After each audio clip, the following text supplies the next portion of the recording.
there are attributes of the creator that you can activate within you. Like, I am the medicine, I am the protector, I am the light, I am the path, I am life, I am... Who said that? Jesus. Yes.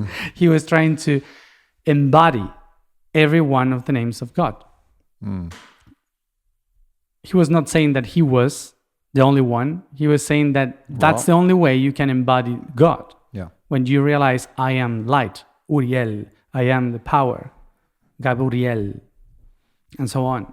What would you know if you could remember all of your past lives and everything in between? Well, you'd probably know a lot about the universe, about our world. But of course, that's not possible for us, except perhaps there's an individual, or maybe several individuals, who have access to that information. Now, when I heard about Matías De Stefano, who makes that claim, I was skeptical. I don't believe that that's possible. But then I started listening to what he had to say about our 9-dimensional existence, and it correlated with everything that I have figured out through my own 22 years of psychedelic and plant medicine explorations. So I thought to myself, maybe there's something to this. And then after spending 2 days with him, podcasting with him, not only is what he's saying resonating deeply with my own truth meter, it's also how he's saying it. He just comes across with that radical authenticity and humor and candor that really makes me question, wow, maybe what he's saying really is exactly like it is. So I invite you guys to come to this podcast with an open mind and see for yourself. See if what he's saying makes sense to you. I can't wait to share this episode with Matías De Stefano. The truth is that we're all the master, we're all the healer, we're all the mystic. Give it up one time for Aubrey Marcus.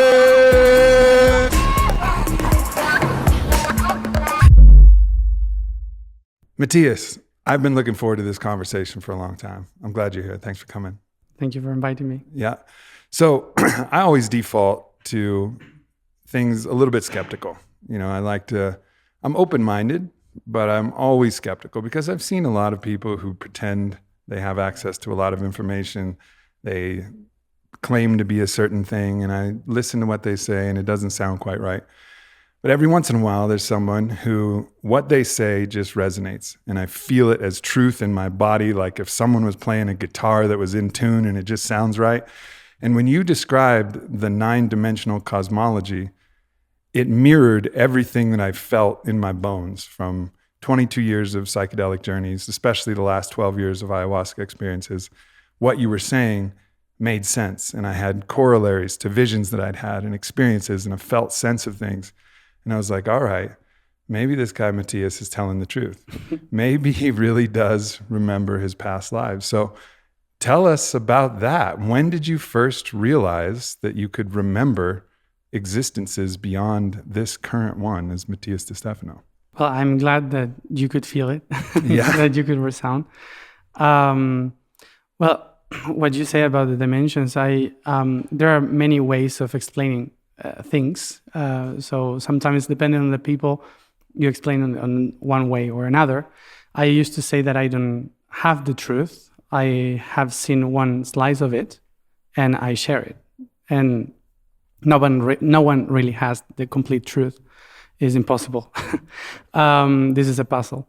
And well, because only everyone and everything can have the complete truth. That's the Exactly. that's the reason for the whole thing. All the different perspectives, right? Exactly, yeah. So that's why we need to share them so we can complete the puzzle. The thing is, I was also born in a family that it was skeptical, no religion at all, nothing, all atheists, no spirituality, nothing. So for me, for my family, for my environment, it was always me being very creative, very imaginative. I was telling these stories that I remember from other times, from other dimensions, from other places, but I didn't call it dimensions or lives, or I just was telling what I knew. And for them was like, oh, so interesting. And just a really creative boy. Yes, that was it. So in my family, no one ever told me, shut up, don't say these things, or don't share that, because there was no cultural background to tell what was wrong. So it's almost better that your family wasn't religious or Catholic, because they would have probably tried to smash what was happening. And it's probably why you chose them as a family too. Yeah, of course. Yeah, I just had that environment that was nice, was good for me. So when I started to explain, to share what I had, was natural for me to tell to my mom, or also to my companions in class at school. There was a teacher that saw the aura, so I was talking to her all the time. So it was not a complicated thing for me to accept. Really, what I felt was that was normal, that everyone was like this, but nobody could remember that they were like that. Yeah. And when I was growing up, I understood that I was different, but not because I was special, but because I just had the environment that allowed me to keep that alive. I don't know, man. I had the environment that would have allowed me to keep that alive. I can't remember any past lives. It's why do you think and why do you think you had the access? It seems like that's part of the agreement. Part of the agreement is we forget so that we can remember. But you were like, nah, I'm not signing that agreement. I'm coming in and I'm remembering. And I think that's important because we need this information. But, but why you? I guess that this is something we usually put a very heavy weight in a cultural aspect and religious aspect regarding if someone makes us forget or if we should remember or something like that. And my guides, my inner self, usually try to tell me reality is much more easier, and the best way to understand the universe is to know how biology works.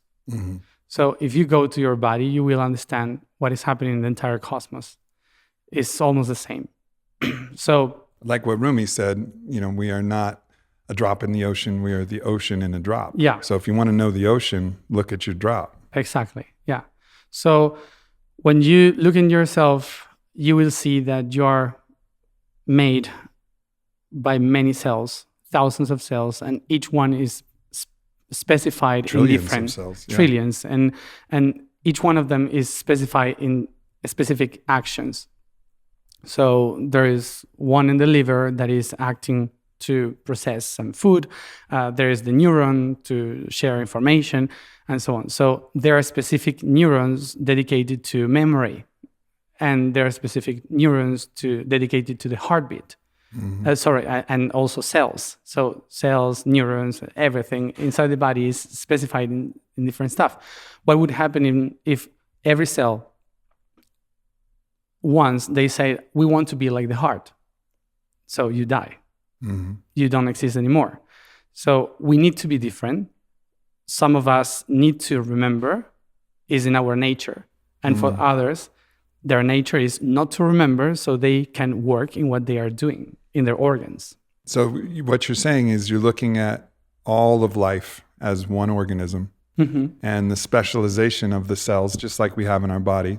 Some cells in this organism of the universe are designed to remember, and some are designed not to remember. And that's how it all works. But we all have memory. Right. That's for sure, because the cell regeneration, the cells know what to do. They know the path. They know inside the inner truth, because we all come from the same cell, the mother cell.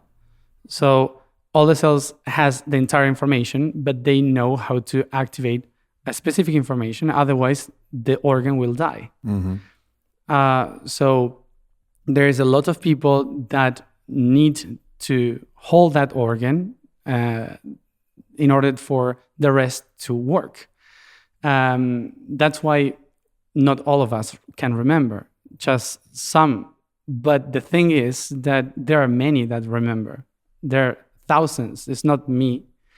There are thousands of neurons dedicated to memory, but maybe thousands of them, they don't have a voice. They are not in programs, but they are there. Interesting. So tell us about specifically, when did you start realizing and remembering specific lives, not just the stories, but you started to have an understanding like, okay, I lived here in Chem. I know I lived here in this place. Tell us about some of these existences that you started to remember yourself existing in. The first time that I started to remember was when I was 11, 12 years old. I don't know exactly, but was that age. And I started to, it was history class at school. I was in school in Argentina. And the teacher gave us a paper with ancient civilizations, 3000 BC and so on, origin of Egypt and that. And so I was looking at it and I started to have a headache. And I couldn't see the pyramids as it was in the picture. I saw it in a very different way. I couldn't see the Sphinx as it was. I saw everything completely different. And I was standing at it, observing that in the body of a woman. And besides me was my partner. And I was worried about something. So that was my first memory.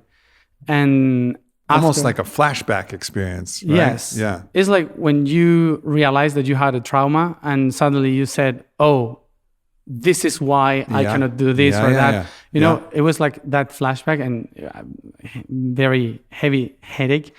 So it started like that and all was emotions. Sometimes people think that I started to remember ancient civilizations. No, I remember my son, my husband, my mother, my grandmother, my family, my friends. And through them, I could understand the environment. Right. So it was not that I was just remembering data. I was remembering emotions. The first thing that I remember was emotions. And through the emotions, I could understand the culture, the language, everything that was happening there. And since I was 12 years old, I started to live like parallel lives, like this life here and the other one that I was remembering like every day, like if it was alive, like if I was living that life in parallel. But sometimes I remember when I was a child, sometimes when I was an adult. And suddenly some flashes came from other ages, from other times that I couldn't really understand or explain. Norway 900 years ago, or suddenly other planet in other completely different system. And it started to be worse and worse. I say worse because I couldn't focus in this reality. I couldn't keep going with my studies normally. Sometimes I was forgetting who was my mom, her name, because if I knew so many others. So it was really confusing and chaotic. And that was the first life, which was in Chem, now called Egypt. And after that, when I was 16 years old. And what time period was Chem? Chem was around 12,000 years ago. Before the flood, after the flood? It was in the middle because it was an Atlantean colony before the flood. And then it became a country by itself after the flood. Yeah. So first, that was the first.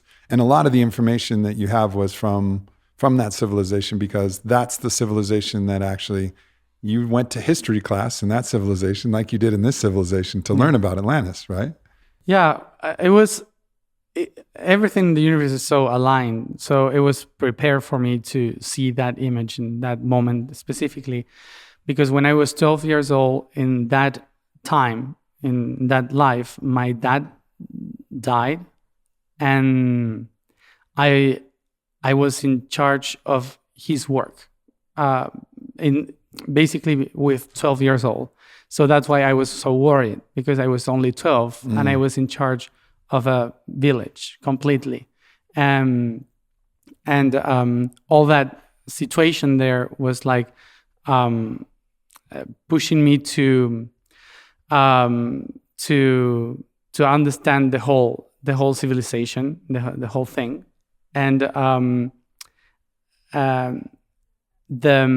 main thing that happened for me here is that at 12 years old, I see the image of the same thing that I saw when I was 12 years old, worried. So it's like a memory cell of something that tells me, this is the story you need to remember. This is the story that will help you to understand what is happening now. Also because in time, 12,000 years ago and now, today, is a straight line in time. So it's easier to connect with that timeline to know what is happening now, because it's the mirror time of what happened 12,000 years ago.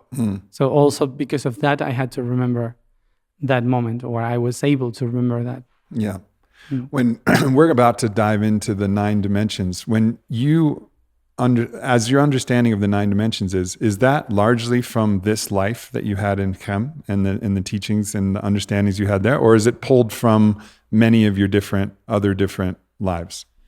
Well, it was like this. When we were in Chem, we were taught about all this, but in a very different way, because it has a very cultural and religious point of view. So the 9 dimensions were called the 9 tiers of Mahas. That was the main God. And the way in which they were spread was through sound and music. And the explanations were very human.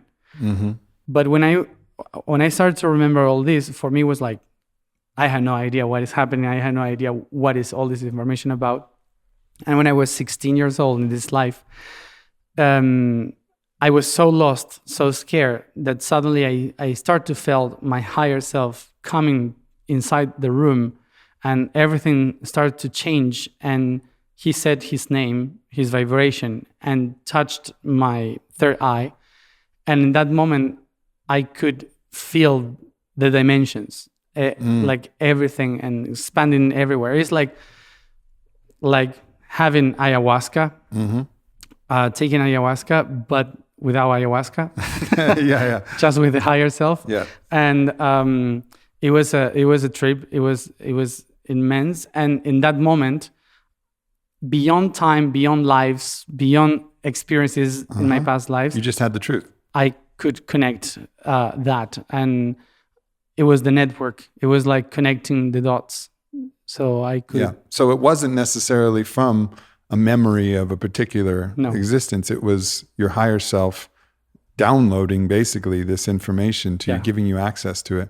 When you say the higher self, what does that mean to you? And we'll probably land there in our 9-dimensional map. But to you, what is the higher self? What is that? Well, to put it in a human word,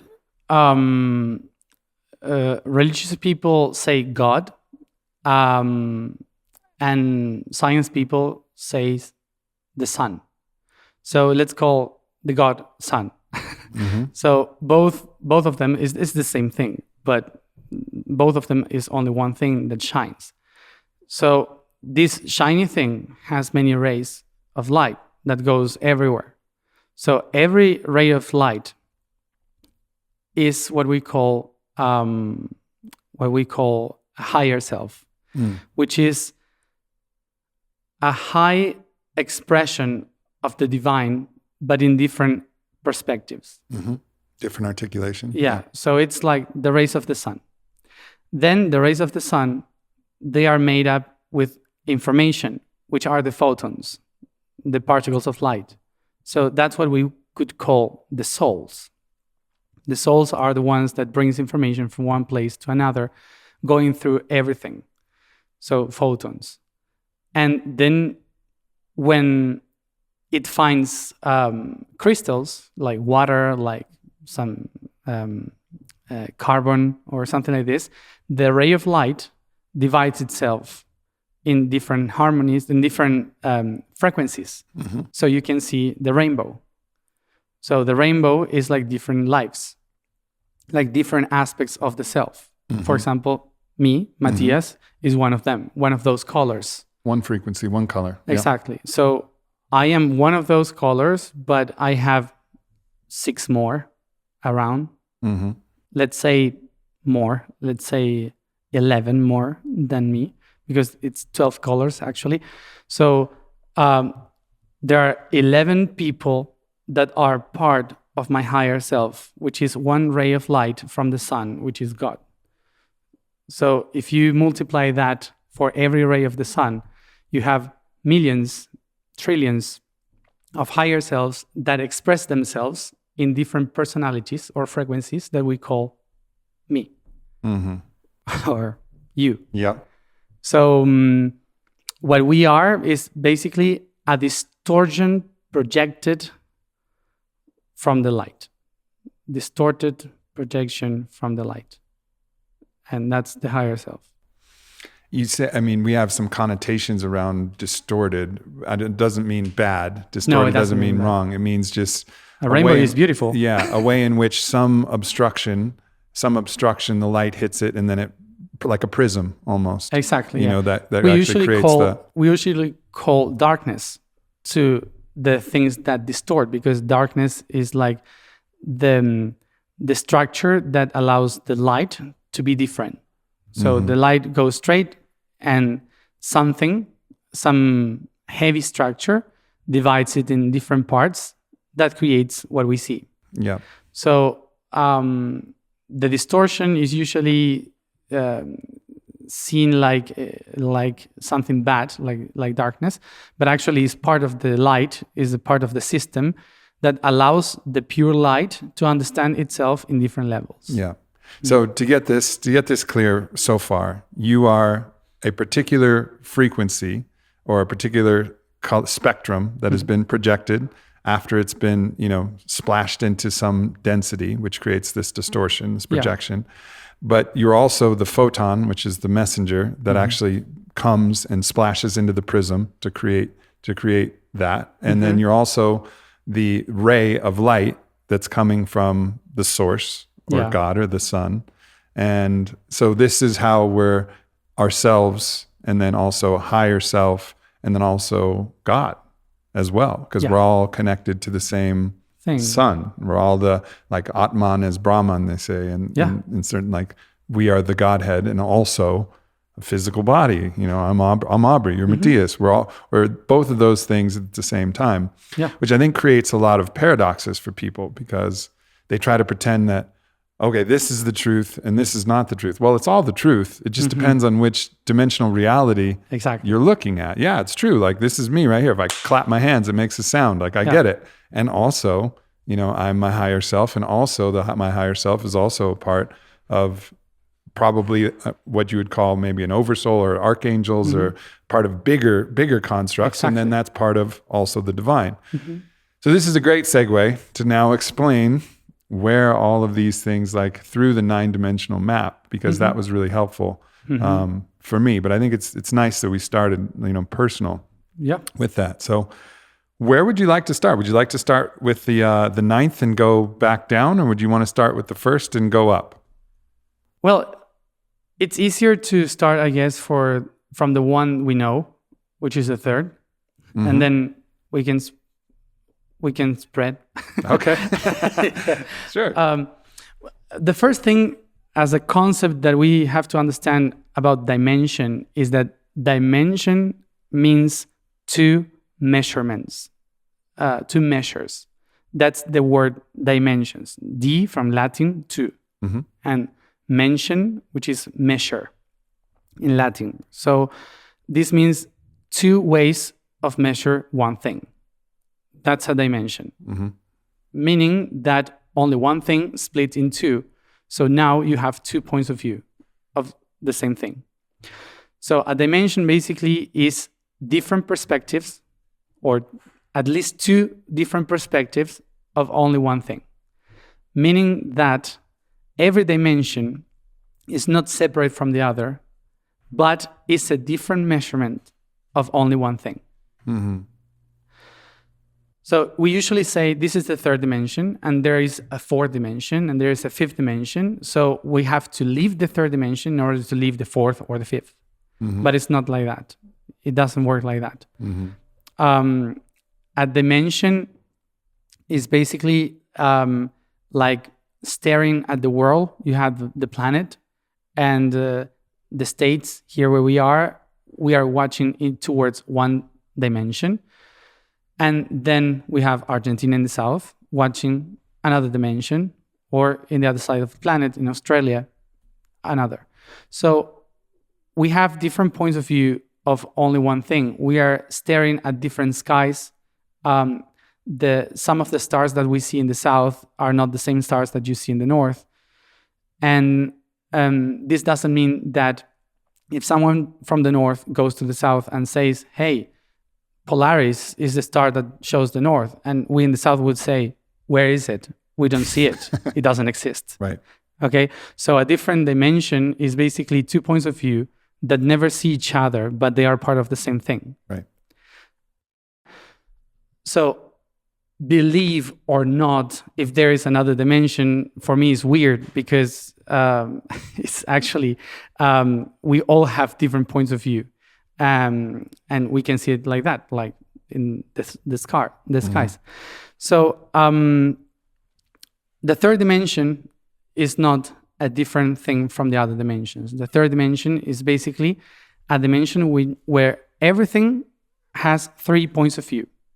So we have here we call this the third dimension because we have high, depth, and wide. That's 3. And high, wide, and deep are called like this in space. And in time, we call it past, present, and future. So only in the third dimension exists the concept of past, present, and future. Only in the third dimension exists the concept of high, wide, and depth. Because we are 3. We have 3 points of view. Yep. But when you add a fourth vision of that, you have eternity. Because there is a fourth line that connects past, present, and future. Timelessness. Exactly. That's the fourth dimension. So what is the fourth dimension? Add one line to this triangle, and you will connect the 3. So suddenly, there is an easier way to connect what is wide and depth, for example. So it's very difficult to understand the fourth dimension from the third dimension. The only way is a dream. When you dream, things happen without time, without space. Sometimes you just turn around and you are in a different country, in a different place, and in a different time, with a different body. So the fourth dimension is like that all the time. It's like if you are dreaming. So when you dream, you are living the fourth dimension. Your mind is prepared to understand the fourth dimension, but we are not designed right now to live it. Okay? All right, so let me explain an experience I had, and let's see if this resonates with what you would call the fourth dimension. So I was at Burning Man. And at Burning Man, I do a lot of psychedelics. I do a lot of party and have fun. This night was my night off, right? So I was not doing anything that night. I was like, my body was tired. I was just resting. And I was actually near Vailana, my wife at that time. She wasn't my wife at that time, but we were sleeping in the same bed. And there was this activation that happened. And I was actually in this, it was a very interesting activation. I won't go into details, but that was a part of it. My past partner, Whitney, was a part of it. Sobriety was a part of it. But in any case, in that moment, I felt my consciousness travel to a place where it was like I was in the black. It was in like the black, almost like the void. But anything that I wanted to come to me would just come to me. Oh, yeah. If I wanted to be in a place, the place was there. If I wanted to talk to someone, that person was there. It was like I was in this quantum reality. That's how I would describe it, where the moment that I thought of something, that thing was with me. And if I thought of something else, that thing was with me. And everything was accessible in this one place. And it felt like a place that I would go maybe when I died. Like I didn't understand. So is that what an experience of the fourth dimension, where you can call visions and experiences that would be like in the third dimension, but I could just bring them to me instantly in that place? There are two things here. If you felt free on calling them, you were connected through the fourth dimension to the eighth dimension. Cool. Yeah. But if you are not free to control that, you are just in the fourth dimension. Because the fourth dimension is controlled by the third dimension. And the eighth is not. I was free. Yeah. So that connects you to any link of information in the eighth dimension. In the eighth dimension, you can understand anything, because just by thinking about it is there. Just by, but you can understand the point of view of yourself, but also the point of view of a fly. Okay, so check this out. This is interesting. In this experience of Burning Man, I felt like I was free to choose what experience that I wanted to have, but it was, maybe I didn't have the awareness that I could choose something more extrasensory and a bigger choice. Like, I want to understand the universe. I want to understand. I was just talking to people. I was just going to cool places. I was like, I wonder what the aurora borealis looks like, and be like, whoa, yeah, fucking cool. You know, like I was free to do that, but it was very much like third dimensional experiences. In my Iboga journey, so Iboga is another powerful psychedelic from Gabon in Africa, and it really seems to vibrate your whole body at a much, much higher frequency. And this is one thing that you use to explain access to these other dimensions is vibrating at a higher frequency helps you understand and access these other dimensional realities. In that experience, after I went through like a lot of personal, emotional stuff and things about myself and difficult experiences, I had about 5 hours where I could literally ask any question and understand it impeccably. And you said that about a fly, because I asked, I wonder what it's like to be a bee. And I went straight into bee vision, and I was seeing the world like a bee, and I was going to collect pollen, but all the time I could feel the queen. It was all about the queen. I was serving the queen. Like I was so connected to her, and my entire life purpose was to serve this one being. And I was like, whoa, that's what it's like to be a bee. You know, and I could feel all of these interesting, that were far beyond what my knowledge of the third dimension could be. So that sounds more like what you're saying in the eighth dimension. Also, I could understand like, what's God? And it showed me this amazing vision of God as this blue being. And obviously it was trying to explain it to me. So it had to use what it used to explain. That's eighth dimension. So this blue being, and then it was this blue being, and the blue being was still.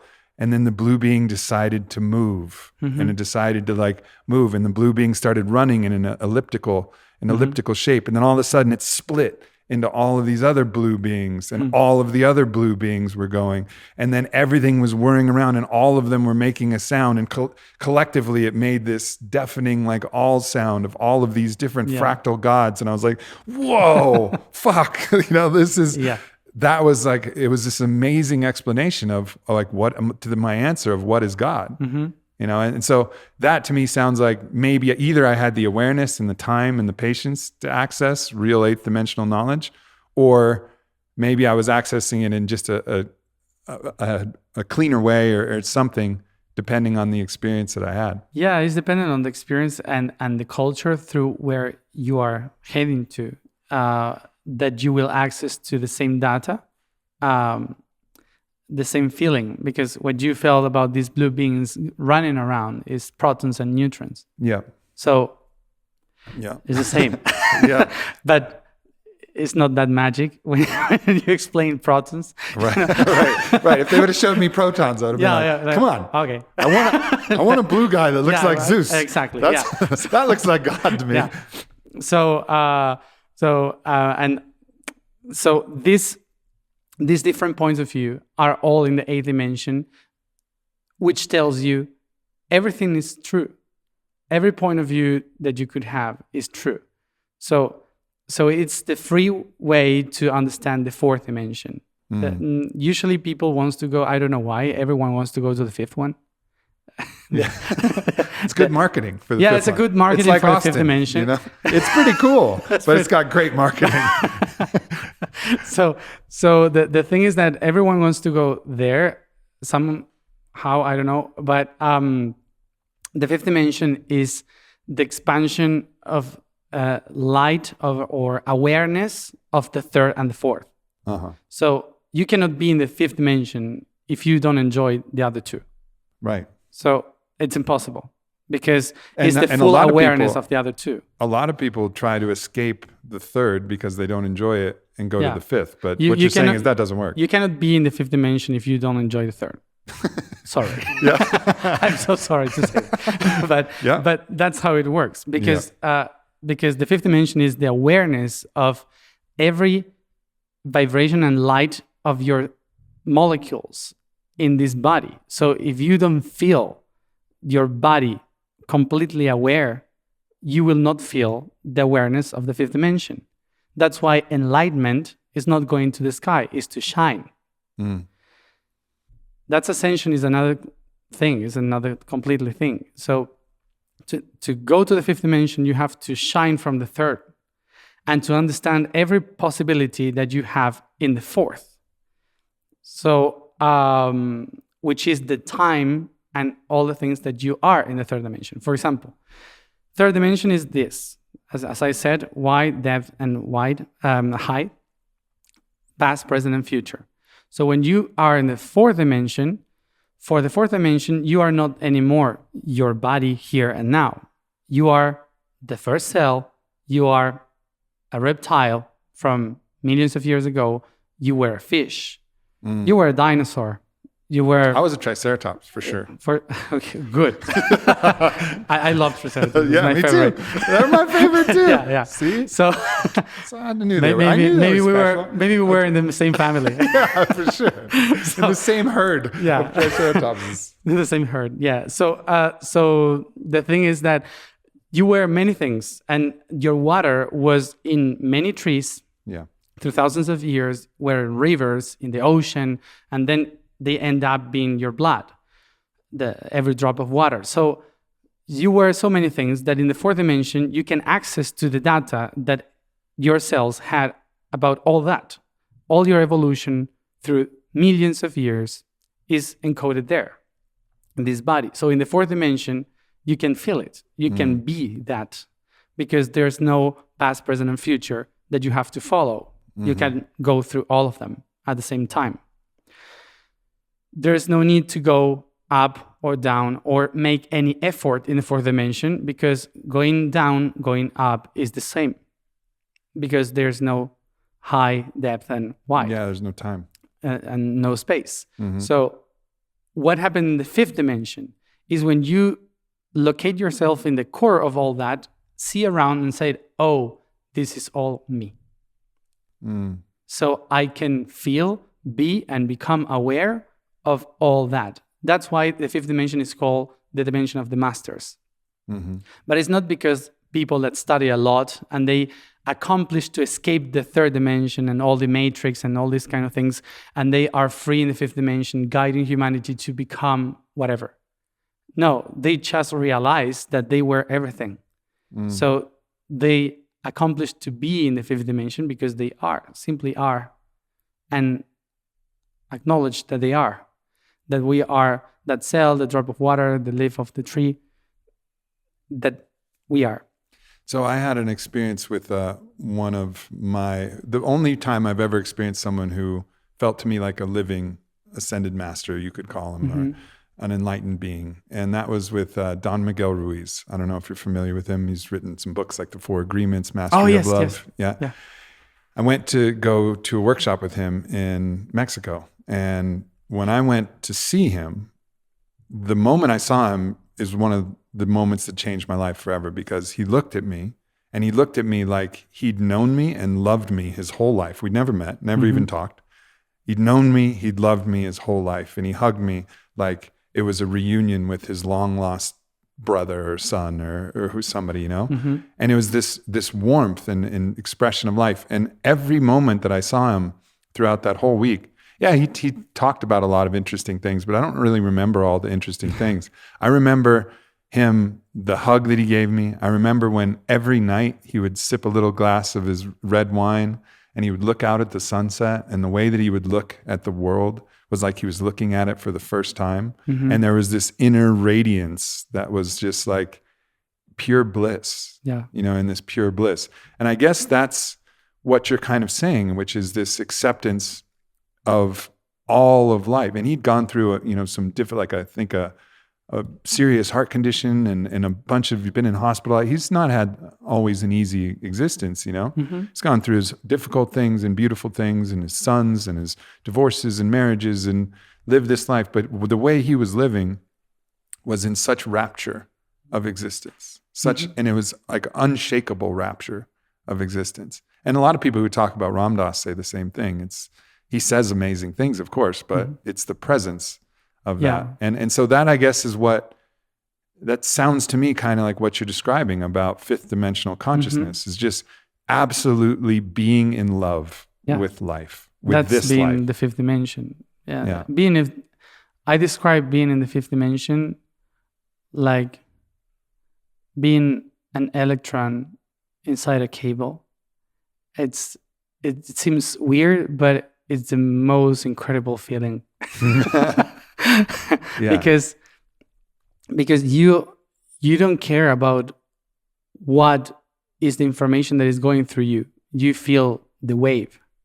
And when you are here in this reality and you cannot see how the microcosmos works, everything is about this or that, or going there or going away from somewhere. It's preference, judgment, craving, aversion. It's all of these different things.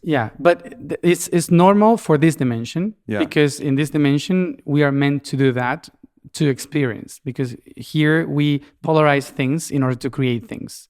Without polarity, you cannot create. So that's why we need to learn a lot about polarity in the third dimension in order to manifest, to create what we are doing. But when you go to the tiniest dimension, we go to the first dimension, the one. Then I will align them. When we go to the first dimension, the one dimension, what happens is that you recognize that it's not about this or that. It's not about going somewhere or doing something. It's about just letting be that something. Become that, and without the judgment or the discernment of this or that, because there's no second dimension. It's one, unity. So because you cannot see those two things, you stare at everything as it is, as perfect. And that feeling is what you have in the fifth dimension once you accomplish to understand, fully understand and enjoy the fourth and the third. And it's not about leaving this world. It's not about ascending. It's not about living this matrix. It's about becoming the matrix, becoming this world, becoming this creation. When you do that is when you are able to feel like what you felt from those people. So free, just so free, because they're beyond this fear, the fear that happens of, I'm not going to get this thing that I want, or or the craving, I really want this thing, and then the fear that you're not, all of these different things that we're saddled with that we think are important. They were just there, and it felt like it wouldn't have mattered if a storm came or whatever. He would have dealt with it and handled it, but nonetheless, like there was just love for being and existing. You could know who is close to the fifth dimension when you see someone staring and smiling at the funeral. When you know, there's no sadness, like, and even staring and smiling at their own impending funeral, right? Because it's like, this is perfect too. Perfect. Yeah. There's a story that Krishna, East Forest is his musician's name, but he tells of Ram Dass, where when he first met Ram Dass, they just sat across from each other, and he was waiting for a long time, and Ramdas just looked at him in this just peaceful bliss. And this was after his aphasia. And then finally, like 20 minutes later, just says, just this. Like just that silence was perfect. Yeah. You know? And that was, again, this profound, like, this. This is so rich. Normally for us, if me and you looked at each other for 20 minutes, we'd be like, okay, like what are we going to do here? Can we get some drinks or what's the plan? But to be in that level of acceptance, it's just this, anything can be perfect. Yeah. And I have to say, it's amazing, but it's boring. That's why we live in the third one. Yeah. So it's good when you go there. Yeah. Because this was it. Now let's go back. Yeah. I want another round. I get it. That's why we reincarnate all the time. We are constantly in the same system, and there's a lot of people that usually think that it's because we are trapped. And we are trapped because you feel that you are trapped. If you just decide to come back because you enjoy it, you are not trapped. You are creating all the time different things. So the fifth dimension is basically a state of understanding in which you can feel the sun and a proton in the same way. And you can see a person and a tree in the same way. And you can feel the same love for your mother or for a tree. Yeah. So there's all these beliefs that are in our culture about, like you said, like we're trapped and we're trapped by our karma, and we're going to have to keep reincarnating until we learn the lessons. And we're trying to ascend, and this is our goal. Yeah. And it's very much there's judgment in all of those different ways in which that this isn't perfect, that we're trying to get to a better place. We'll be a better person if we get to that better place. We'll be better if we get to the fifth dimension. But all of that is actually what prevents you from getting to that consciousness in the first place, is making all of these judgments about where you are. Yeah, I guess that we can talk about dimensions here, but I think that the person who explained it better was Freud. We are mammals, and mammals, we grow inside a mother. And we humans, we are 9 months inside of the womb of a mother. And when we get out, usually the father is expecting. And we see the light. So if you start to understand how biology works, you will see that you have been trapped inside a mother for 9 months, expecting to see the light of the father. It's not about God. It's not about this reality. It's about mammals. Yeah. So if you go to another planet, or not to another planet, you go to a seed, to a plant, they have a completely different view from what we understand. If you go to the mineral system, they don't have this issue. Only mammals have this issue because we were inside a mother. In Latin, the origin of the word mother is matrix. So when we say matrix is matrix, means is the veil that covers you. Okay, so that would be the matter. It's matrix. And then is Atar, father, the father, who is the pater. Pater means the path, is the one that leads. So it's a line that leads you outside the mother. It's all vocabulary from a family. So that's why we call the Father God and Mother Earth, because we are mammals. But when you leave this planet, nobody understands what we are saying.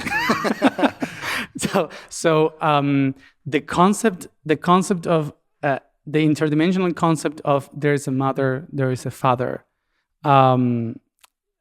it doesn't exist. Mm-hmm. So when you project the third dimension into the other dimensions, you are creating this idea of we are all trapped. Mm-hmm. And we have to go through a long process of trying to be free from something that is holding us. And once we are free from that, we will be received by the light of the Father. Mm-hmm. And then we will be free. But suddenly the Father says, there are rules. You have rules because this is a home and you have to take care of the home. And then you grow up and you acknowledge that the mother is just loving you. That's why it's trapping you in her love. And so you have some conflicts in psychology with that. and then you understand that, it's not that my mother was possessive, it was that trying to protect me from something from the outside. So I love my mother and I forgive my mother, forgive my father. And suddenly when I just start to hate my father too, because the rules of my father aren't allowing me to do my life, Mm-hmm. I decide to start my own path and stop believing in God and start to look within and look my own truth. And suddenly I became that. And I have my own kid. And I am mother or father and the own creator of my own reality with my own rules.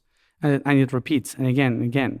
So sometimes we project into the universe things that only mammals have issues with. Sounds like almost all the time we do it, Yeah. not just sometimes. It's Yeah, like of course. we're constantly doing, because you basically described most of the world religions, especially like the Yep. monotheistic religions, from this paradigm. Yeah. Right? Like this is why we project, and also we project all of our judgments onto, onto God. The way that we judge the world, we think that God is going to judge us, the Father is going to Yeah. judge us like our Father judged us, and like we imprinted in ourselves. We're always projecting all of these things on our deities, on our ideas. We do it not only with God, but we do it with simple things too. People do it with ayahuasca. People will project all types of feminine traits, and she's going to punish you for this. And I was like, no, like that's not our consciousness. No. It's not. But we'll project that because that's our idea of you've been a bad boy, you get punished. The mom's getting the wooden spoon, and here it comes. And it's going to sting for a while, but she loves you. But you get the wooden spoon for a little while. Yeah. And then you arrive to the ninth dimension and you realize that there was no one there. It was only you all the time. Like, what should I do now? Yeah.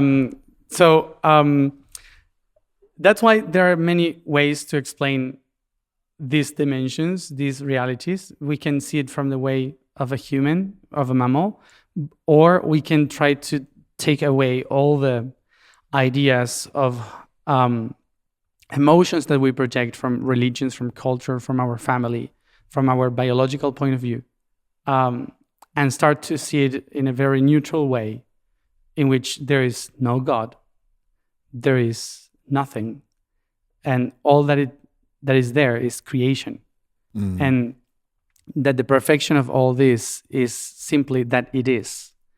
It's not that it is meant to be or it was something. And no God and only God are the same thing. Yeah. Right. Like it just depends on how you're using the word. Yeah. It's the word God. It was meant to be something that described the light, gush, and for the Spanish is Zeus, the god of light. So all the origin of the word God comes from the only one word in one ancient language that was Jiheh. And Jiheh means day. So the ancient people said Jiheh or Jiheu. It's the day. And during the day, you can see. So whenever there is the sun, you can see. And you are protected because you know the horizon, you know where to go, all that. So it's good. The skies are good because the sun gives us light. So everyone was following the light, was following Jihe, that became God and Dios in Spanish. So, but they were following light. They were not following any God. They were following just what exists, what you can see. And there was the opposite of it, which was the night. And so they call it in a different way. And they had these two balanced things that tells you during the day, you can see, you can hunt, you can eat. During the night, the animals can eat you, you cannot see. So you have to take care. So during the day, you're brave. During the night, you're scared. And that in our biology, in our cells, got stuck as the good and the evil. And we create all this idea of good and evil that nature doesn't have. Because you see nature and they don't have. Because if you think that evil is the one that kills, you shouldn't have cats. Right. Or you would hate lions or stuff like that because they kill. But otherwise, no, it's nature. So why we accept that that's nature and we don't accept that we are creating something that doesn't exist as good and bad as a system in the universe? It's not that it doesn't exist as practical things. I mean, as a structural thing. As a structural thing, it doesn't exist. It just seems like we're all building our own understanding of God. So there's a word, but there's probably as many meanings of that word as there are people.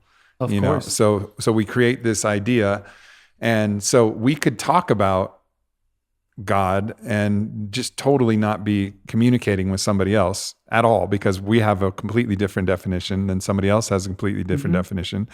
And there is a way to say about God that God is the good. God is the one that cares about love. So someone intentionally hurting somebody else is not acting in accordance with that version of God, right? Because if God is loving and aware and good, then hurting somebody on purpose, which actually animals, pretty much don't do. They just do what they do. They're not intentionally malicious, but humans have that unique ability because of our free will. Of the side, yes. Yeah. But you have to be in delusion. You have to be unaware. To actually hurt somebody on purpose, you have to be blind because you have to see them as separate from you. That's why you cannot see the light. Because you are not in the day, because you are not able to see. So you are in the dark. So you're blind. So that's why you're not with God, the God that we're talking about. We're blind to the fact that, if I hurt you, I'm hurting me living a different life. Exactly. And that's why you're not in God, because you're not able to see. This actually might segue a bit to the sixth dimension, because the sixth dimension is where we get some of the delusion and some of the shadow that actually allows us to learn to see the perspective comes through. So why don't we go into that, explaining the sixth dimension? The sixth dimension is the creator itself as creator, acting as a creator.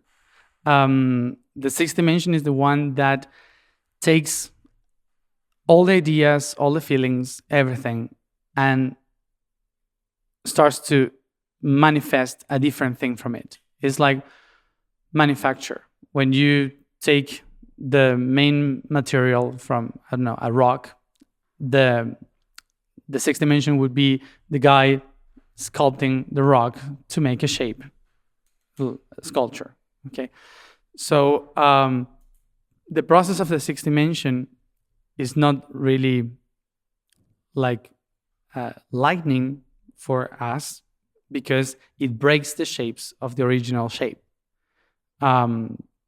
Takes the light and in the sixth dimension turns it into a rainbow, which means also takes a being and divide it into different beings. Takes a body and divides it into different organs. So takes a triangle and divide it in fractals, so you have a sphere.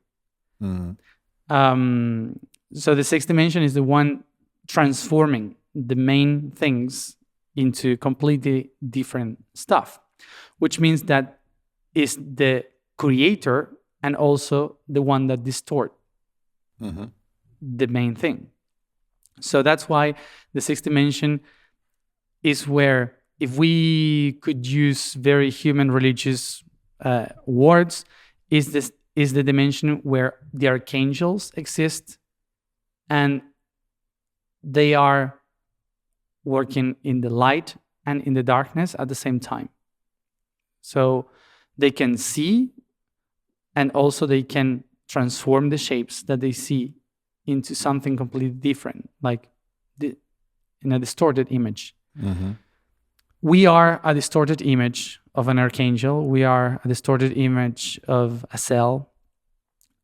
Without distortion, we wouldn't exist. So it's because of the sixth dimension and its way of distortion of the main truth that you can see the universe and enjoy the reality. So a great ayahuasca shaman, Maestro Alberto, who taught Maestro Hamilton, explained to me that the demons, all demons, were simply delusion. That's all demons were. They were delusion. They were the way that they fogged your sense, clogged your mind, didn't allow you to see the light or the truth.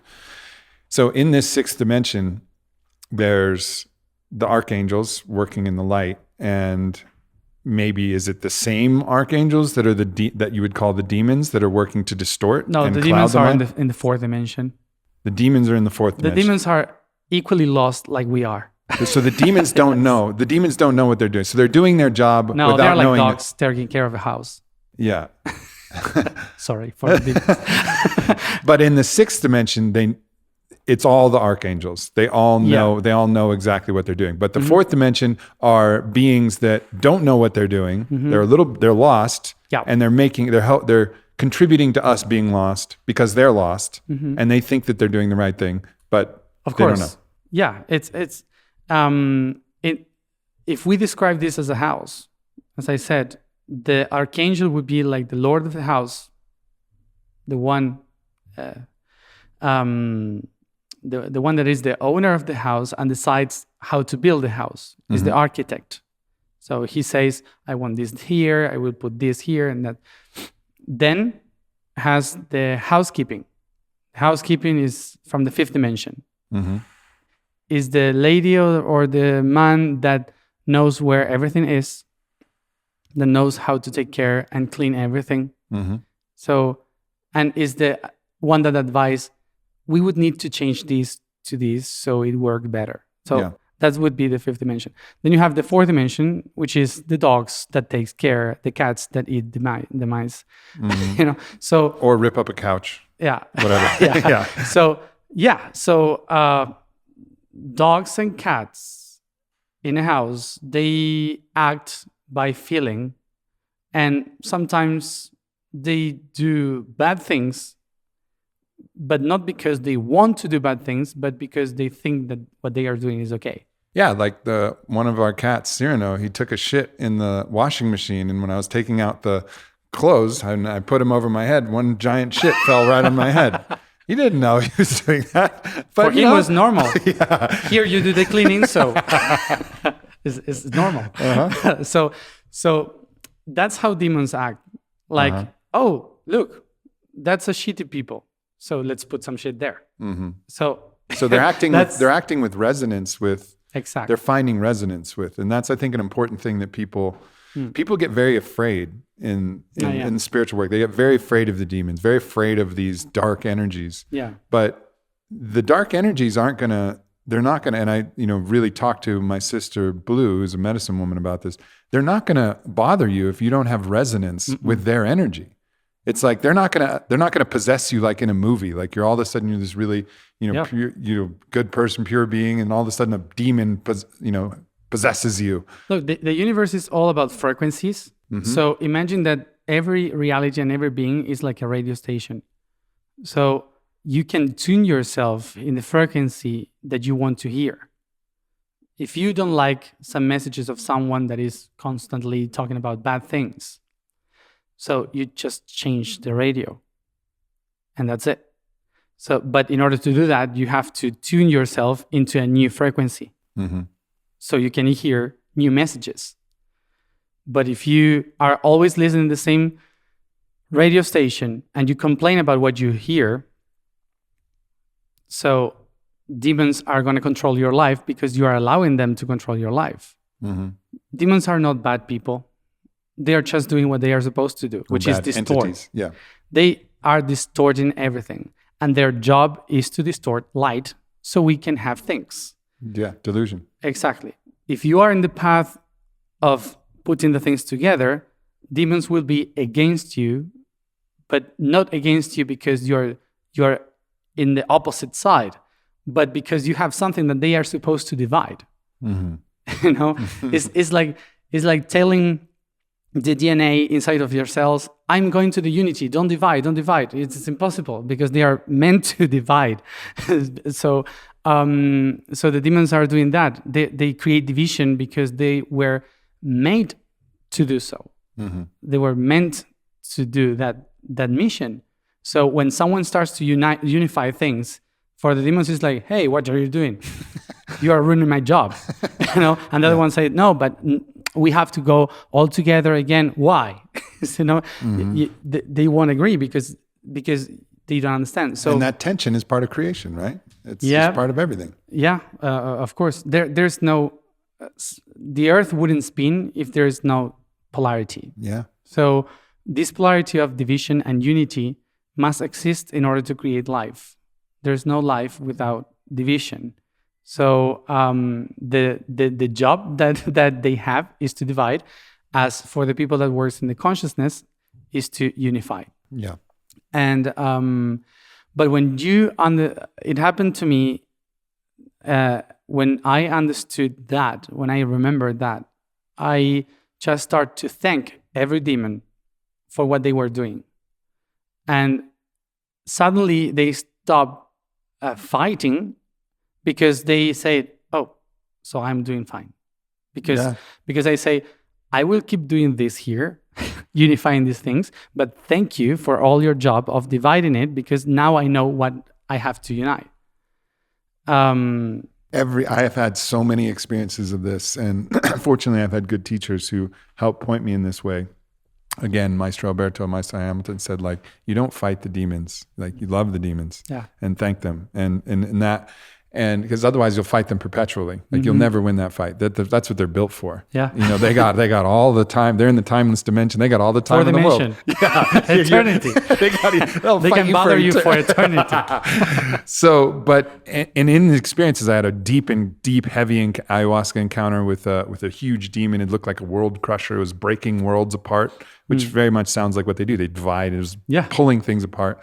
And it was really fucking with me. And finally, like, the resolution was I went up to him, this giant demonic being, and I kissed him on the forehead. And his eyes went like emoji heart eyes. Yeah.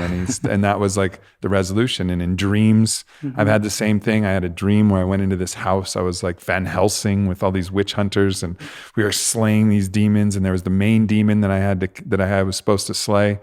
And I cut him up into a bunch of pieces, and I threw his body into a fire, and the fire was going, but I knew it wasn't right. And I knew that it wasn't going to work. And I was stabbing it in the, it was a very violent dream. I was stabbing it in the eyes. I was like trying to cut it into smaller pieces, but it reformed, and then it reformed into this neon glowing being that I couldn't touch with my sword. And I was like swirling, and it was upside down. I didn't know right from left. I was lost in this thing. And I like fought my way through through great like pain and difficulty, and found my way and just embraced him with the most loving hug.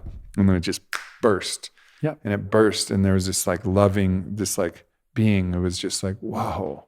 You know, and just that feeling of love, like you're doing good. Like, I love you. Yeah. And that it ended the whole thing. And that was the resolution. So what you're saying is something that I've, you know, felt and learned. And again, this is going back to the beginning. This is why when I was listening to you and it was like, yeah, this guy remembers his past lives, I'm like, yeah, whatever. And then I listened to what you're saying and I was like, fuck, I know this is true. You know, past lives is just one thing. right. Yeah, it was your higher self who came in and did that.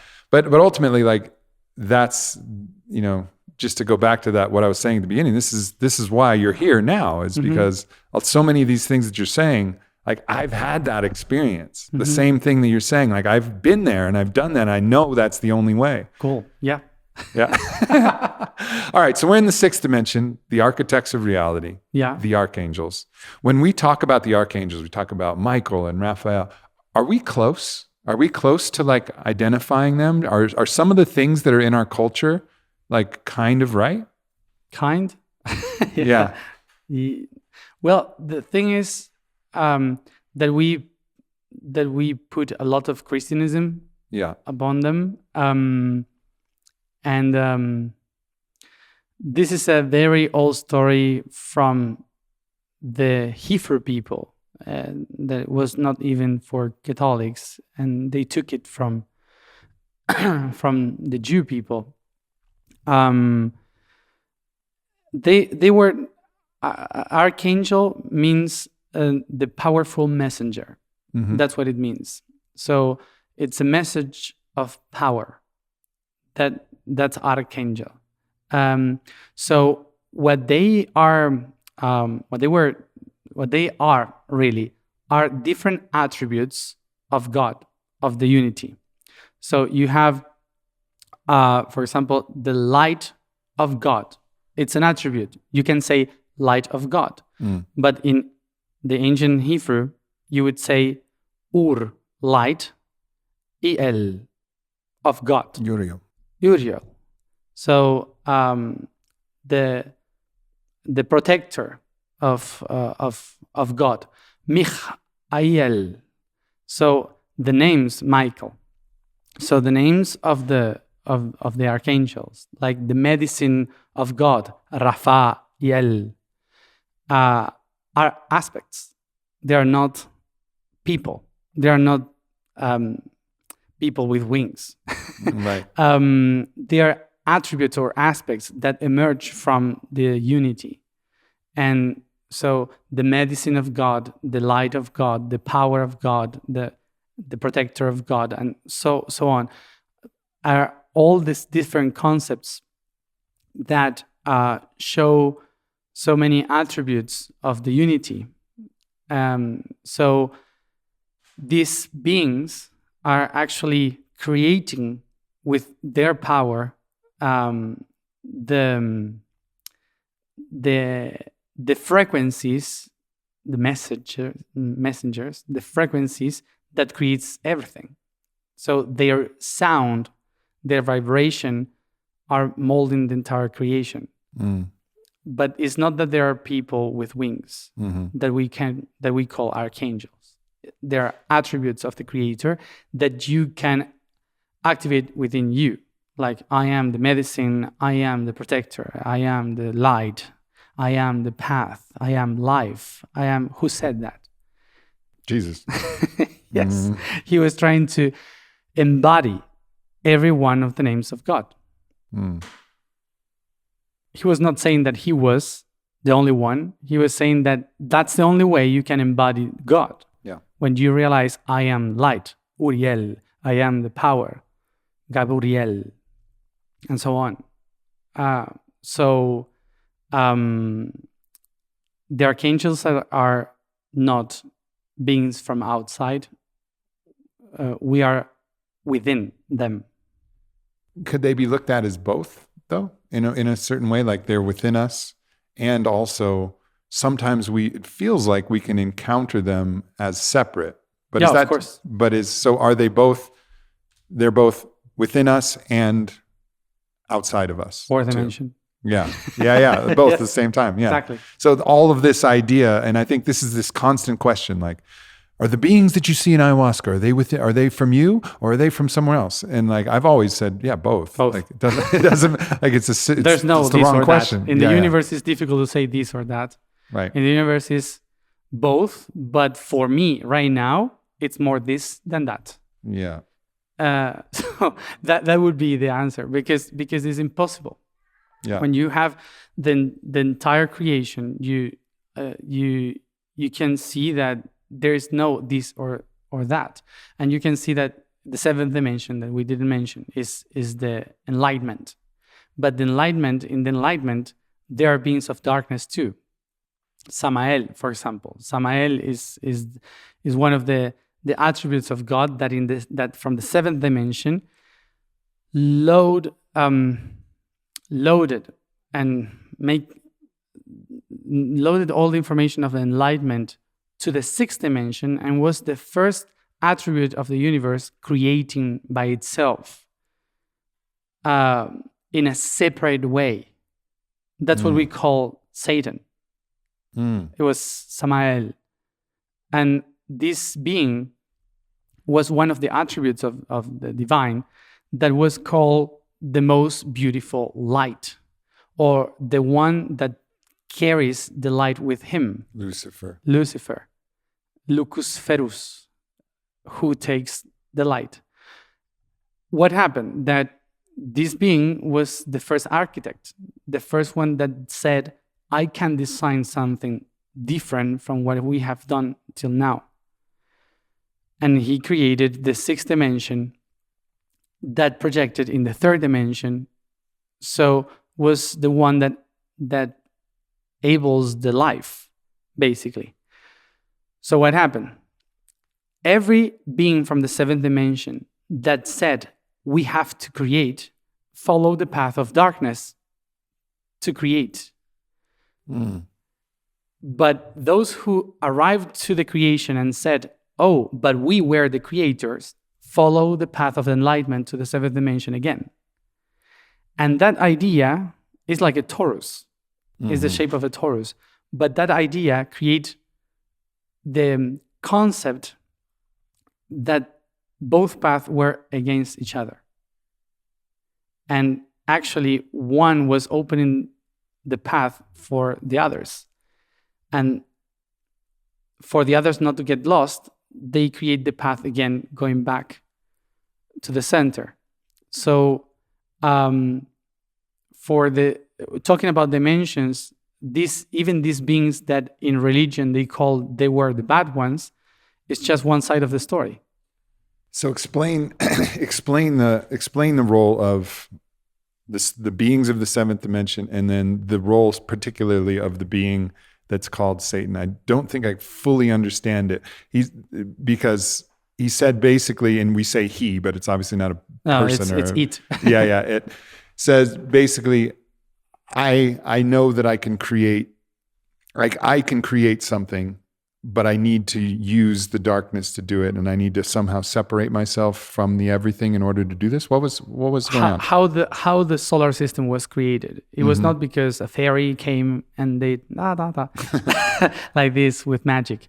It was a big explosion. The sun exploded, divided itself and created chaos, destruction all around, and all the rocks, the parts that remain without light became planets.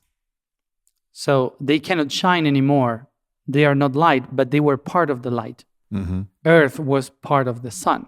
Yeah, they were energy that turned into matter. Yeah. Waves that turned into particles. And so much energy in the sun shining so much created an explosion that allowed the planets to exist.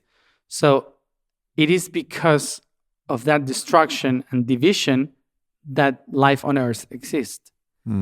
But not only because the sun and its explosion, also because of the gravity of Jupiter. Without Jupiter, life wouldn't be possible here because we would have been consumed by asteroids.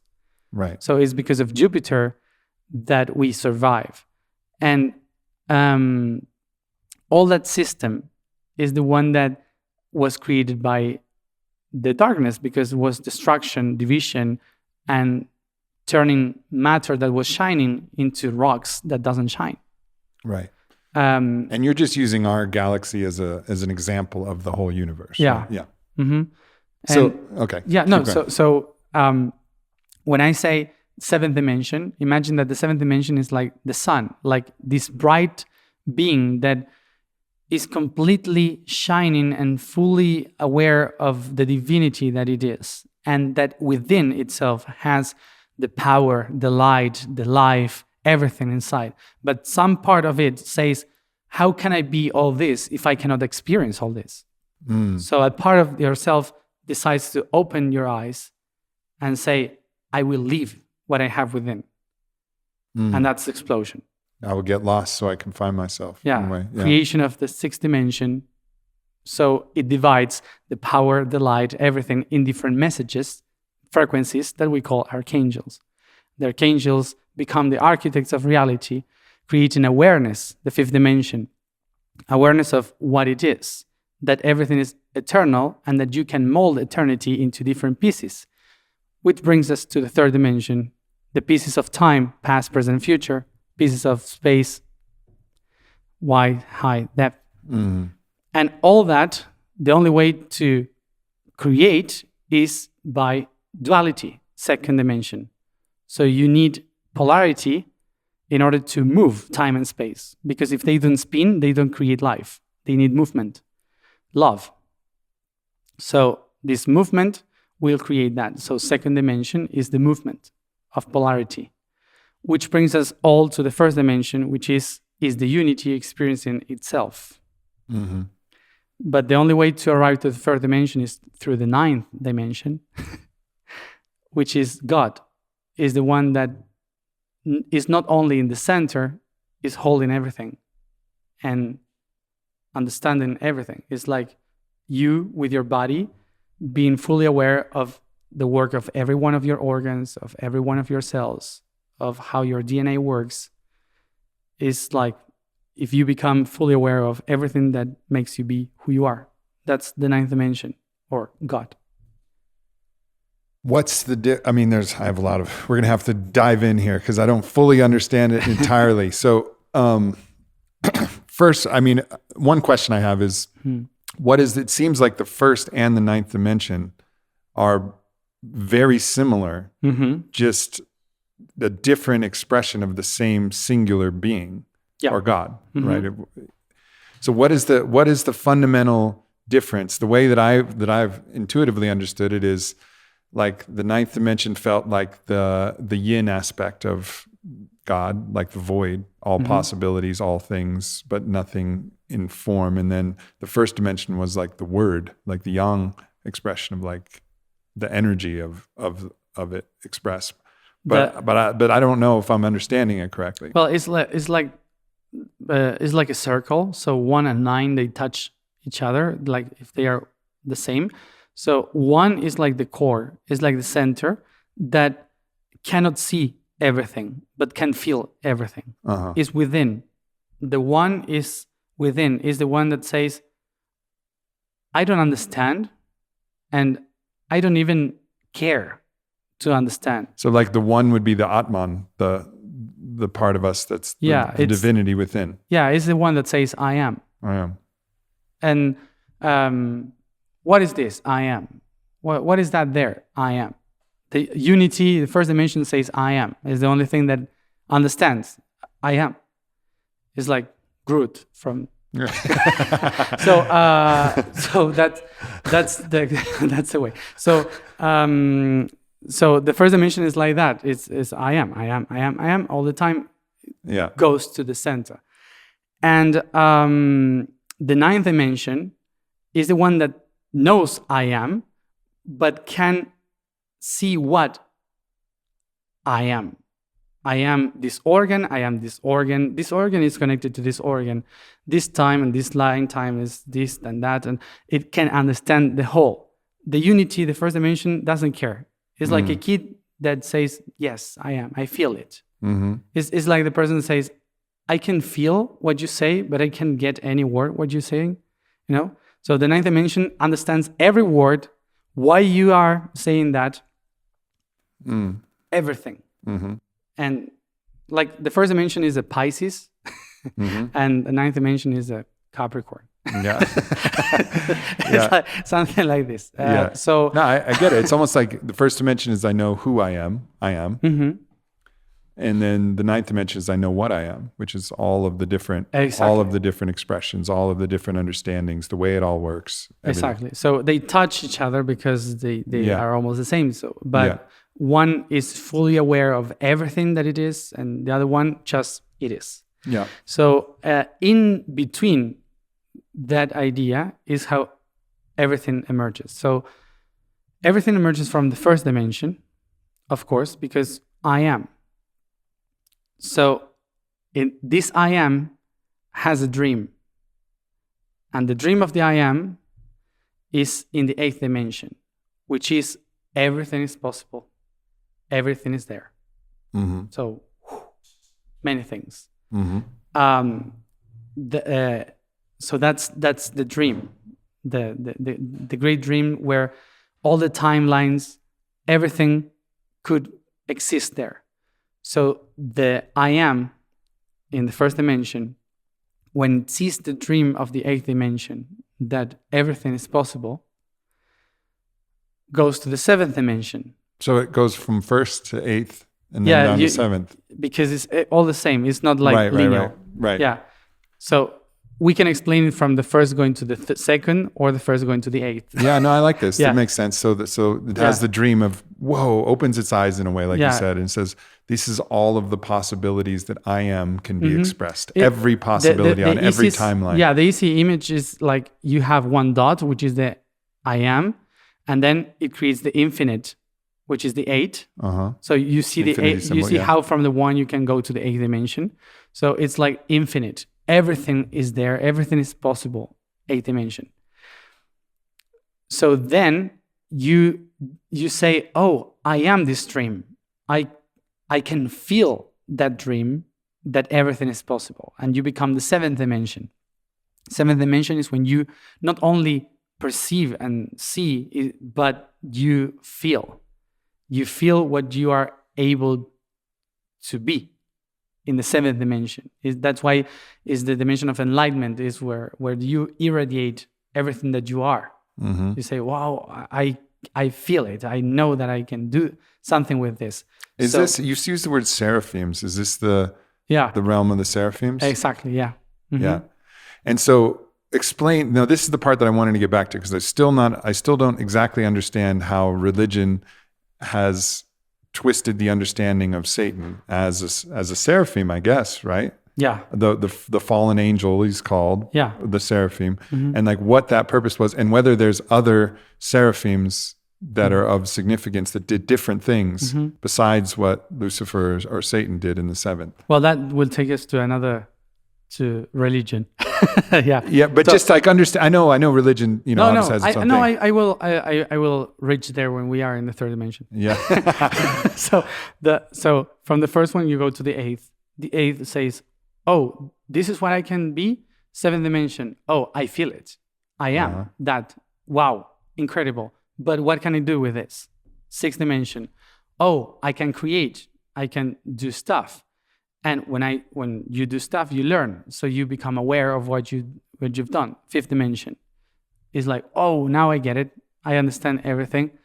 And I know that I can do this forever. 4th dimension.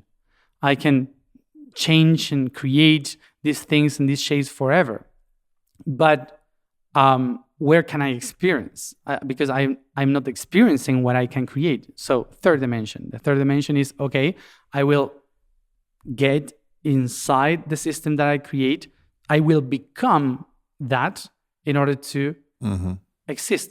But the only way to do it is to separate my parts, because I am so huge that I cannot experience all together. I have to divide myself in many. So people, realms, and blah, blah, blah, all the things. 3rd dimension. The only way I can do it is through polarity. And because of this polarity, 2nd dimension, is that I can create a 3rd one, 1st dimension again. And once I created something new from all that path, I become fully aware in the 9th dimension that I am God. So that whole system of the dimensions is how you see the universe in that perspective. So what happened? 3rd dimension. In the 3rd dimension, remember, is about dividing. The 6th dimension was about creating. 5th dimension about understanding the creation. 4th dimension about knowing how to manage the shapes of that dimension. No time, no space. And then you leave time and space in the 3rd dimension. So all the parts that you have created, now they become real. They manifest. and they will live in a certain time, in a certain space. What makes that? That everything that before was part of one thing now is divided in different things. So you can tell the difference between this and that. Mm-hmm. But you cannot remember that they were the same thing. So this hand here, the right hand, will fight against the left hand all the time because they say, I know you look like the same, but you are the opposite to me. So that shouldn't be good. Because what is good is what is similar to me. Mm-hmm. So that's the mentality of the herd. Right. It's what we see now in our culture. Exactly. So you take one story, which is the sun, and you say, okay, there is the sun. Everyone can see the sun. North Pole, South Pole, Ecuador, everywhere in the planet, you can see the sun. But it's not the same to see the sun from the desert in Arabia than to see it in the rainforest of the Amazon. The sun will be very different. The shapes of the sun, the heat of the sun is different. So in the Amazon, the sun is not related to something that makes you suffer. In Arabia, it is. Mm-hmm. You see the difference? Yep. So it creates a tradition that the Lord can make you suffer if you don't do right. In the Amazon, the Lord would never make you suffer because it makes grow the plants. Mm-hmm. Yeah. It gives food. Yeah. So it's a willing and giving and all that. So why would God wants me to get hurt if it's giving me everything? But in the desert, in Sahara and Arabia desert, it will hurt you because if you don't take care of what the people say, with the water, with the people, if you don't take care of your animals, if you don't follow any rules, you will die in the desert. The sun will kill you. So God will kill you if you don't follow the laws. Mm-hmm. So all the Semitic people now call Islam, Jewish, and Christians. They were all Semitic. It was the same people that lived in the desert. Mm-hmm. They all had that tradition of living in Babylonia, in Mesopotamia, in all that region. So all of them had this knowledge that the sun can hurt you if you don't follow the rules. So God, Yahweh, would kill you if you don't follow the rules. So they create statements of culture, of all that, and how every archangel, every potentiality of God can be good or bad according to how you behave. Right. And that's how you form a religion that unifies villages. And they create one Semitic village called the Jew, one Semitic village called the Islam, one Semitic village called the Christians. It was not exactly like that, but I'm making a summary of that. But if you create, they create this, and the most ancient one, the Jews, they said, we understood first what it means, the power of the universe, and we know that the word is the one that does this. So the word, the vibration, is the one that changed life and that connects you to the divine.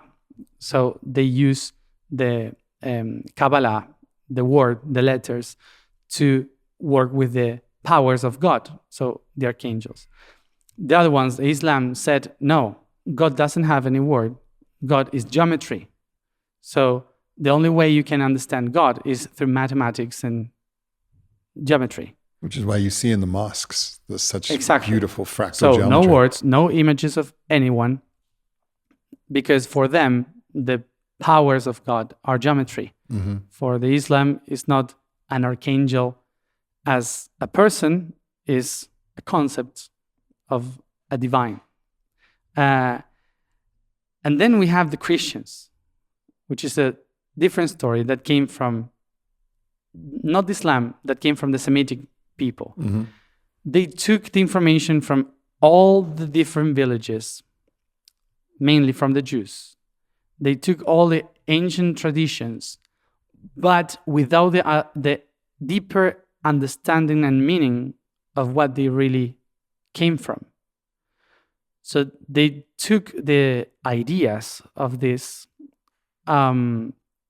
because Jesus was Jew. So they took the images, the ideas of the past from that tradition. But the people that start to follow the Christianism was not really students of the ancient text. They were just followers of someone new with an old tradition. Mm-hmm. So that's why there is a cut, because there is something very different in between the Jews and the Christians. The Jews doubt. Not the Jews, the ancient Jews, the ancient tradition, Kabbalah, Sefirot, is about the question. What do you think? What do you think is God? I don't know. What do you think? It's all about questions, questioning. Question to find the answers. And when you find the answer, ask another question. Mm-hmm. The Christians, not. Christians is, this is the truth. Don't talk anymore. So that's why archangels are angels that one of them fell down. Why? No, you should not question that. And that's how, for 2,000 years, many religions in Christianity, like Catholic, Protestant, and many others, were based in ancient old stories that no one never explained them, because they said, you should not ask. This is God's word. Right.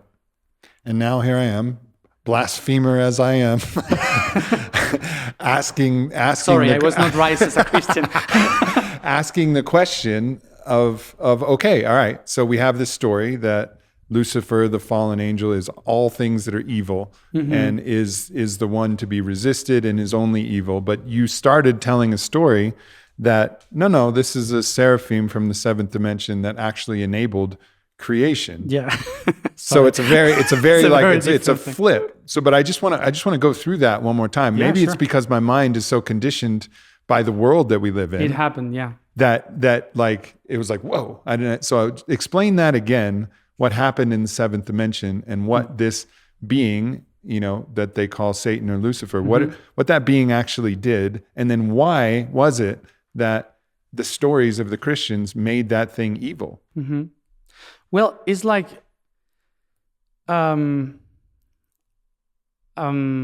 let's say, like, imagine that in the eighth dimension or eighth dimension, there is God, this lord of a house, that has many kids living in the same house, and they are running out of room, and they are all so powerful that they are all occupying a very important spot in the house. But there are kids born in every time, because the mother matrix, it's very fertile. So there are many kids, but the house is always the same. There were 7 rooms, but now there are like 12 kids, and they are all sharing beds and chaotic. So there was one of them, Samael, that said, what if we make the house bigger? What if we create something different so we could all live in a different way? So in the 7th dimension, they are the happy family, where they all sit around the table and they said, we love so much to each other that we doesn't care about the space we have. Yeah. Okay. So there was one in the table that said, I care.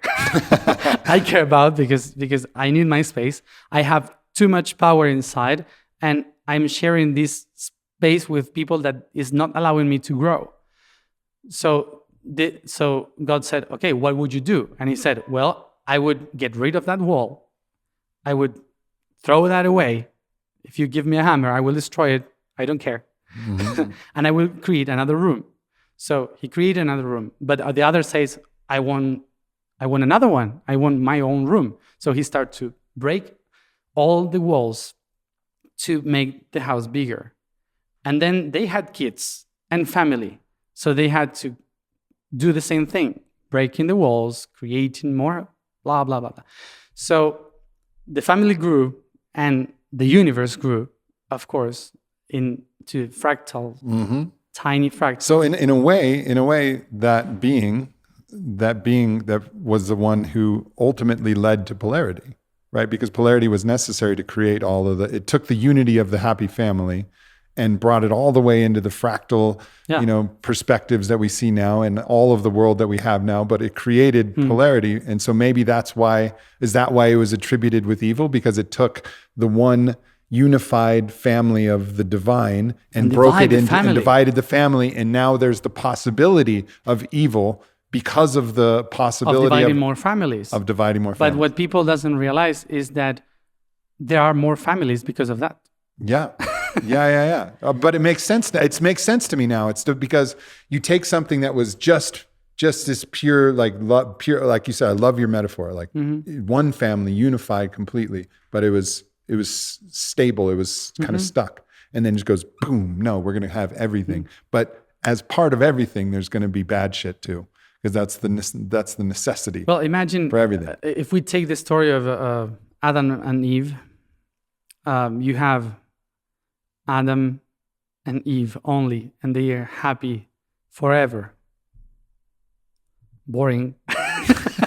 Again, it's like, really? So why?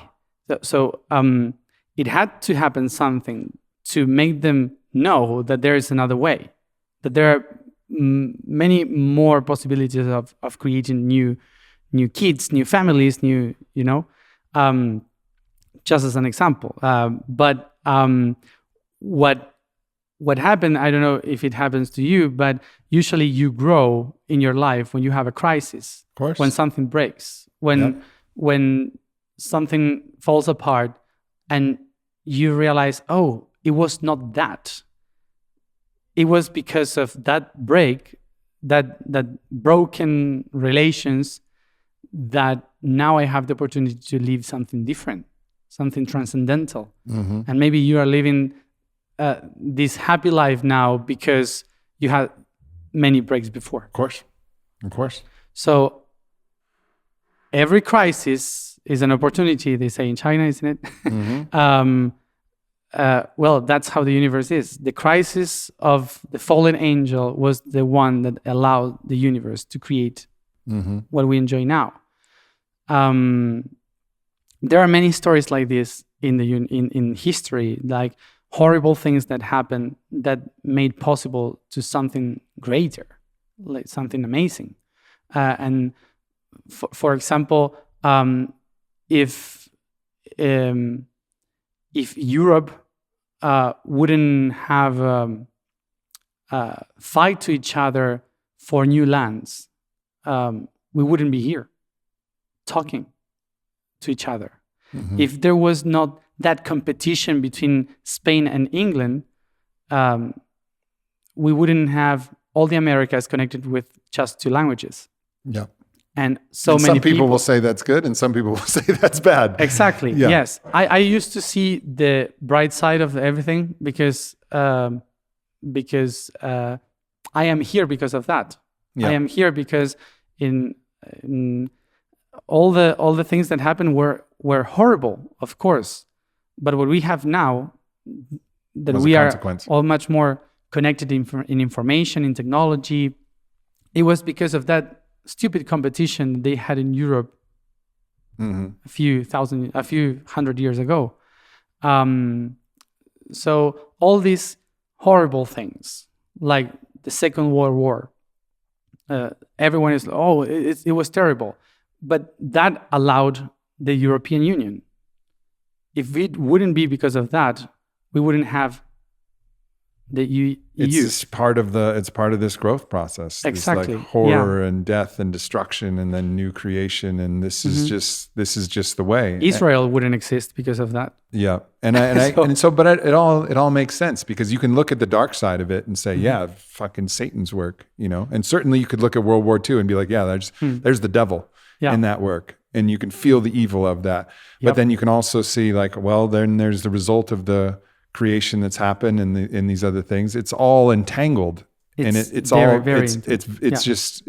And we can look at it from one side or the other. We can look at it through polarity lens, or we can look at it through like a higher purview, a divine perspective, still recognizing that certain things are horrible in that present moment and certain things are not horrible. But it's just interesting to see, and it helps me to understand why the one that created the possibility for all of this was cast out and is considered evil. But really it was a possibility creator. But within that possibility was the possibility of some really bad shit. The thing is that, in Mesopotamia, Egypt, Africa in general, in Asia with the dragons, never in history the cultures really took the bad side or the dark side as against. For example, in Egyptian mythology, you have the bad gods, the bad spirits that make chaos. But all the people build temples for them and give offers to them. Like the cultures from Africa, also they give offers to the demons. And you say, why? For the European way of thinking is like weird. Not the ancient European, but the Christian culture, because they know that day and night they are good for the universe, and that each one of them have good things to do. For example, when you go to Egypt, there's snakes everywhere, cobras, like the snake, and you say, if they are bad for people, so why they take it as so sacred? Well, they took the bad things and made it into good things. For example, the cobra, the goddess of cobra, is the protector of the fields. It's not the one that can kill the farmer. It's the one that protects the fields. Yeah, it's just a different perspective. It's understanding the necessity of chaos and order. Exactly. Yeah. If you're on a ship, chaos of the storm is a bad thing because you don't want to drown in your perspective. Exactly. But storms are important. They move the tides, they move so exactly. It's just like, can you get past your own perspective, which decides whether something is good or evil? Exactly. Yeah. And look at a different perspective, an understanding that good and evil is both necessary for the whole game. And the thing that had these cultures was that whenever someone sees a good thing into something that is wrong, has the opportunity to solve a problem. Because when you have a problem and you have many minds in the table trying to solve a problem, the different points of view are the ones that makes better the solution. But what happened? In Christianity, they followed only one God, and only one God has the answer. There is no other answer possible for any problem. The only answer is Jesus. So when you have that the only answer is someone that lived 2,000 years ago and is not related to today, what happened is that every answer possible will be like 2,000 years ago. Well, and it was also highly manipulated through all of those years for different purposes. Yes. So that's why in that answer, they needed that change and other options to be called evil. Because if someone said there is another option, that would be bad for the religion. So that's why they needed to take all the other options as something bad. And they created the image of the devil. And that was, for me, was awesome when I knew this, that the devil wasn't created until the Middle Ages. Did you know? The image of it? The image with the horns? Yes. Because in Europe, the tradition was fertilization for the women. The women were the powerful. It was a matriarchal society. And the feminine were ruling everything. So the women used to do something that in Spain they call aquelarre. Is like a how do you say a group of witches. So this circle or so coven. it was a circle of healing of women that they gathered to make the womb fertile, to make services to men, to like this. So they would reunite in the stone circles and so on. And the image of that was the goat. Why? Because the goat gives the milk, gives the sign of fertility. The how do you say the skin. Wood, the wool, the everything for life. The horn to call the people Meat to eat. Yeah. So everything was there, and so it was a symbol of fertility. So they used to honor the goat in those circles. And in Greece and in Middle East, they call the god of fertility Baphomet. Baphomet is the god of wisdom and fertility. Is the one that gives the possibility of creation and to question the reality so you can create new things. And that's the symbol of what we now call the demon, the devil. And it's incredible how Christianity in Europe start to call that the devil, so people would go away from that tradition in Europe and follow the church. Mm-hmm. And that's why we believe that the demon has horns. but it's not related with the hell, basically. If you go to hell, it's very similar to here. Yeah, it feels like this is our opportunity for both heaven and hell, depending on our perspective, right? Like, yeah. So going through all the possibilities and the realities, we usually get stuck in what we have been told as a family in religion, and we project that into the entire universe. But actually, when you look down into what holds the universe, it's just vibration in between particles that decided to behave as particles. Mm-hmm. And it's amazing. Yes, it is. I'm going to take a quick restroom break, and then let's try and wrap this whole thing up. Sure. After, thank you so much for getting us this far. Summary Holy of the shit. universe. Yeah. Fuck.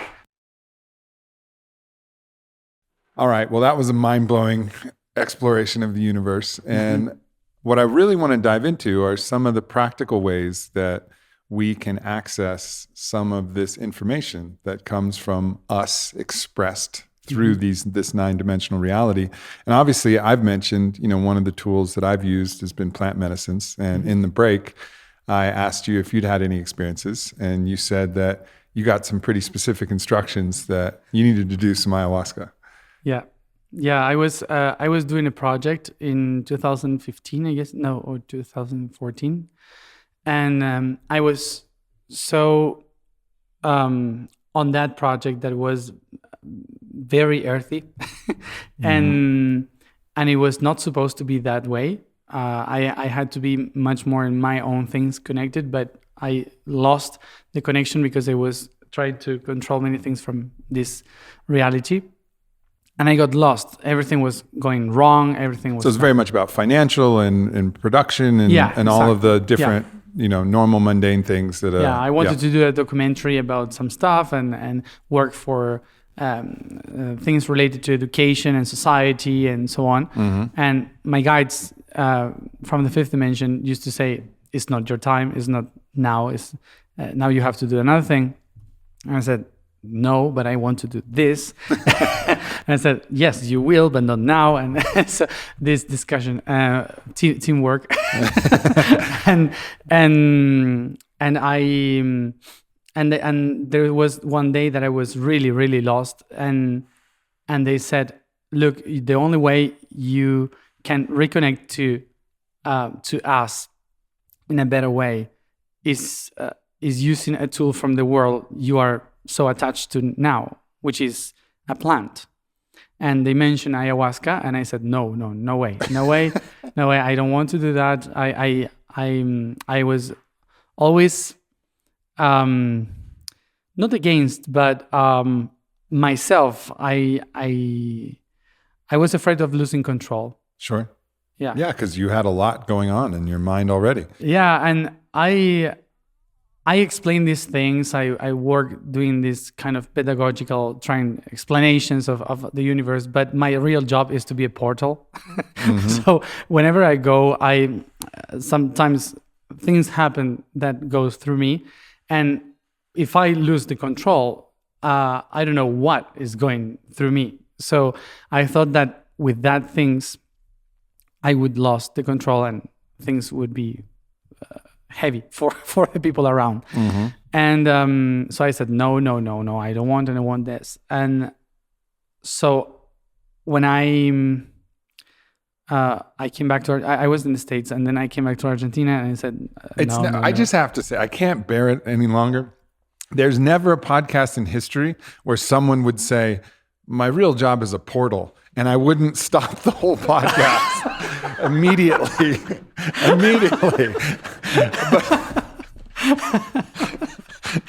But the fact that I just let that roll. Okay.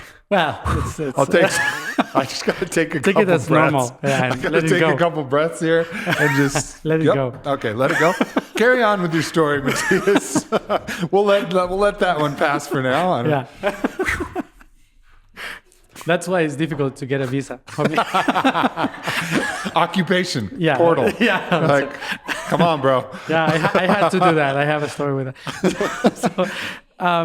So the thing is that I went to Argentina back home, and I lost my path. I have no idea where to go, and I was robbed in Chile. I was crossing the border to Chile, and I got anything, and they said, "This is it," and they said, "This is it. Now you have to start again from zero." So they took me everything that I had, the recordings that I did for the documentary, everything. So I had nothing. I had no money, anything.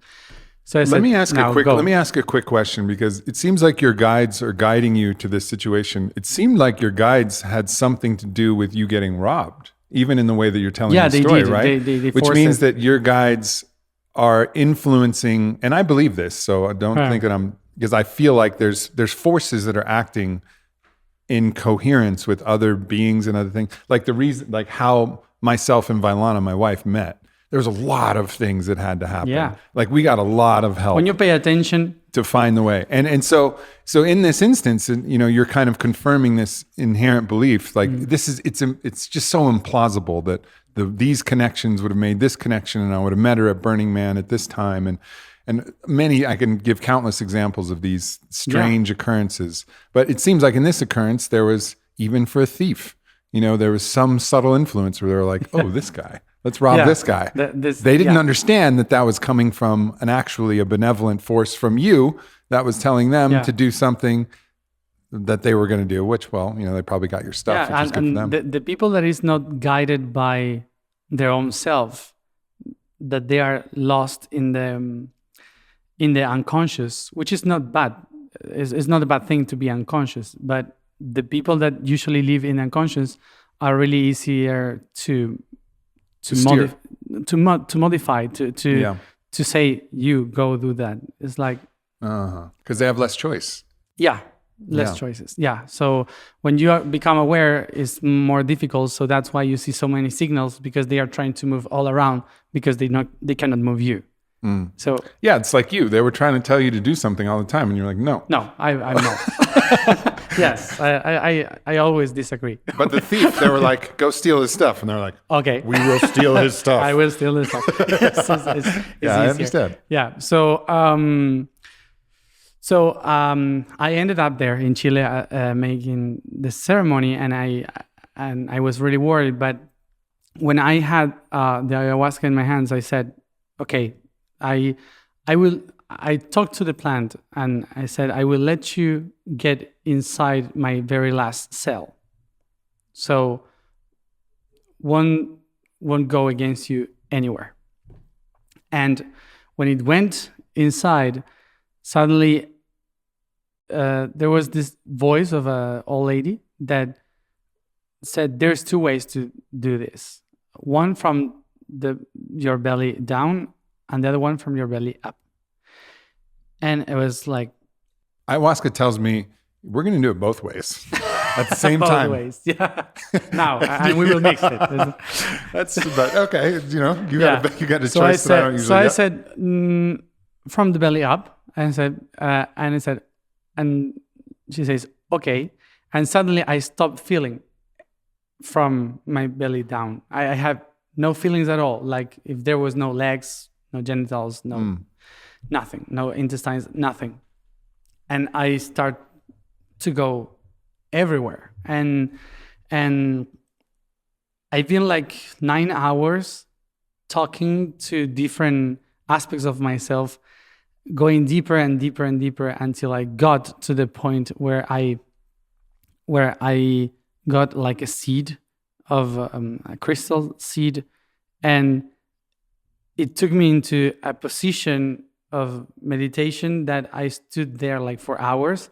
It just looked like asking you were questions. doing a mudra, what they would call a mudra. I took that and it was in this position like this, like a mudra, and I was there like for hours and asking questions, and sometimes the answers came before I finished my question. Yeah. And for me it was very and it was incredible because my friends were puking around and I only could see the colors of the sounds. Like yeah. I had never a bad experience in the ayahuasca. I had never puked, never, nothing, like nobody. And what happened to me was like a reconnection with myself entirely. This is what you are supposed to do, to be, but it was myself telling that. Yeah. And they showed me what was the next step. The insight showed me what was the next step, where I was supposed to be, do that, expect, or whatever. So it was like perfect. And I just woke up like if nothing happened, and I said, okay, let's go. So I went to all the places that I felt, did everything that I have to do. And 1 year after that, or 2 years after that, I did ayahuasca ceremony again in Peru, in Cusco. And when I drank and just closed my eyes, I suddenly saw the same spot of the time before, and a voice saying, okay, let's start from the very beginning again. like it started from where it ended in the previous one. Wow. So it didn't give me the time to prepare for a new kind of experience or something. No, it was like, okay, let's start from where we stopped before. So it was incredible, amazing. So I was really afraid of that, but I guess that I was afraid because of losing control more than what would happen. I think most people are afraid of losing control. Yes. That's the fear, right? Yeah, of course. And losing control of myself, and I don't know. And but for me, it was completely the best thing that I ever did.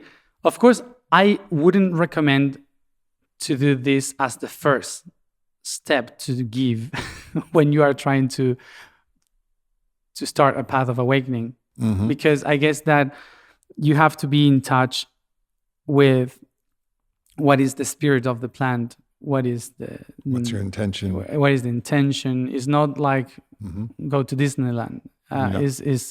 Is a hard work with a spirit that have been awakening people for thousands of years, and the information that the plant has is for that. So I felt once one of my friends had smoked marijuana before the ayahuasca ceremony, and the plant basically took him from the neck and said, "Don't you ever do this with me again?" And make him puke a lot, and said like, "Don't bring this child to this temple," you know, like. It was like, wow. So I would work before, for sure, on prepare, and I always say that the best preparation for everyone in order to become a process with anything in your life to change your life into a much more aware consciousness or something, I always say that there are only 3 things from which we can start, and then you can do whatever. And the 3 things I used to say that there's one for the body, another for the soul, and the other one for the spirit. The first one, which is for the body, is to change the way you eat. Is the most easy and difficult thing at the same time. And it's not about changing the way you eat according to be more spiritual. It's not that. It's about acknowledging what your body is really asking for. And sometimes the body asks for meat. It's not like intuitive eating. Yeah. Like really listening to your body. Exactly. So it's not that being much more aware or spiritual, you have to be vegetarian or vegan. This is a completely different thing. When we talk about the consciousness of the universe, it doesn't really matter. What really matters is to do what your body is asking for. And if you are working for your awakening and awareness, your body will stop asking for meat and will start to ask for fruits, plants, seeds. Why? Because to become aware, you need light. And the best beings that can manifest light into matter are the plants. So that's why, basically. You know, it's funny. One of the first times I did ayahuasca, it gave me very specific dietary instructions that I didn't listen to. And it said, eat foods that are filled with light. Oh. Like eat foods that are filled with light. And it told me that super clearly. And it showed me all the foods. It was plants and fruits and actually even some, you know, like the densest foods, like the cheeses and things that had to be like in a cave, like cave aged Gruyere. It's delicious, but like there's no light in that anymore, you know, or like dense meats and like the heavy aspect. And I was like, yeah, cool. And never did it. I mean, I eat those things but I also have the intention of building a lot of muscle and being an athlete and all of these different things. And so my body for that purpose will ask for other things, but I do listen. But ayahuasca when I was intending to become more aware, gave me a very specific diet. And the diet was like, it's a diet of light. Yeah. Like eat diet of light. Eat light, you know, eat things that have been really touched by light. Yeah. And animals are also light, but distorted with emotions, with their own history, with their own biology, their own point of view also. And plants doesn't have that. Plants simply are, and they just breathe light. So if you are trying to make more clear your memory, to awaken and enlighten your DNA, so you need things that manifest light. Right. That. So that would be the first one. The other one is breathing for the soul. All the hormones of the body are controlled by how you breathe, basically, and how your endocrine system works. So you need to oxygen your blood, your body, everything. And the best way to do it is taking deep breath and not by the mouth. The mouth was meant to be for eating, not breathing.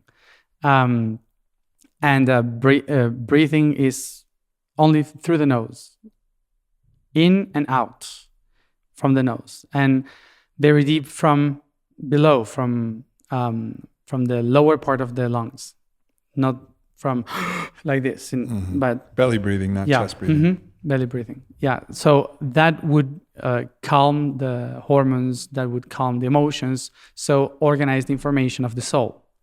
So pay attention to how you breathe. There's a lot of techniques that teach how to breathe. And we never used the word soul so far. What do you mean exactly by soul? Soul for me is energy.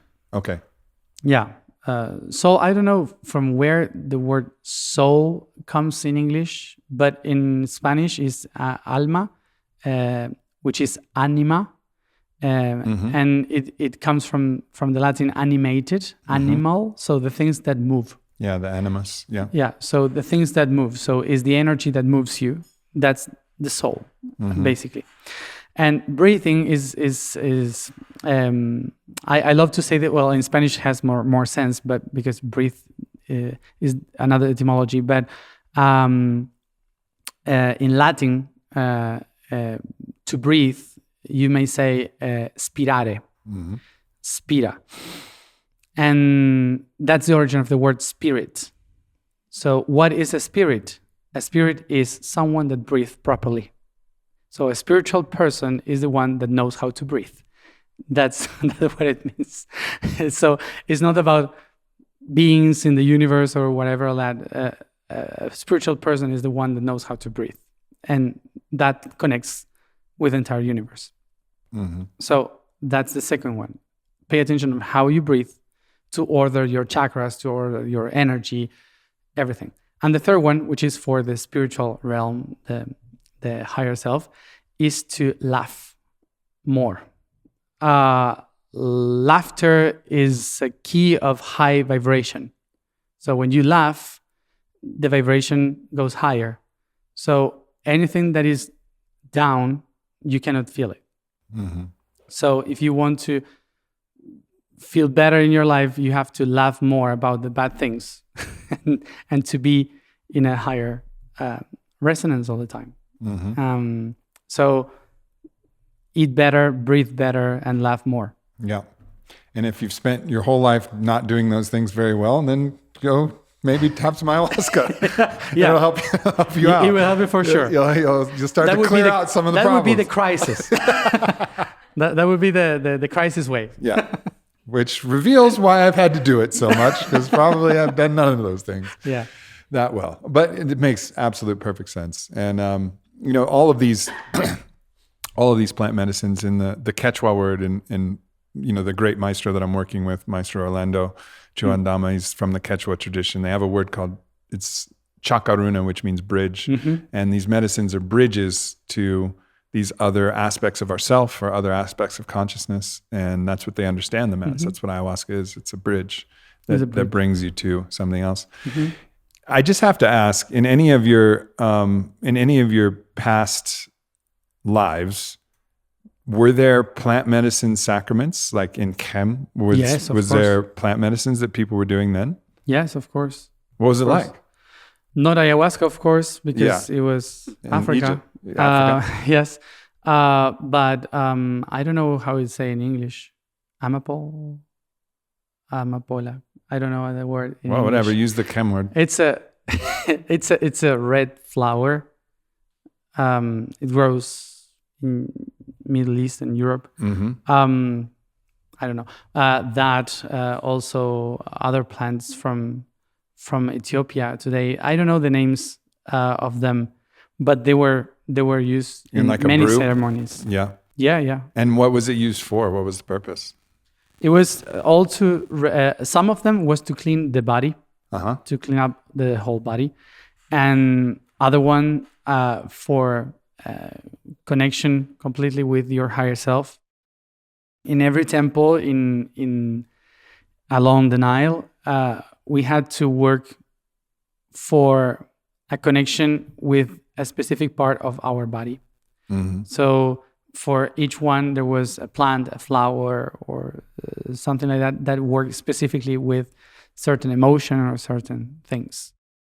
So it was like a journey. It was like a journey through your own chakras, purifying each one, and connecting with each one. That was the initiatic path. And that's why in different temples for each purpose. I mean, what brilliance that we've forgotten, right? That's one thing you must think. Like, obviously, we've done some amazing things. There weren't cell phones back then, but we've done some cool shit. But we've forgotten so much. Yeah, I said before we built the pyramids, but now we have internet.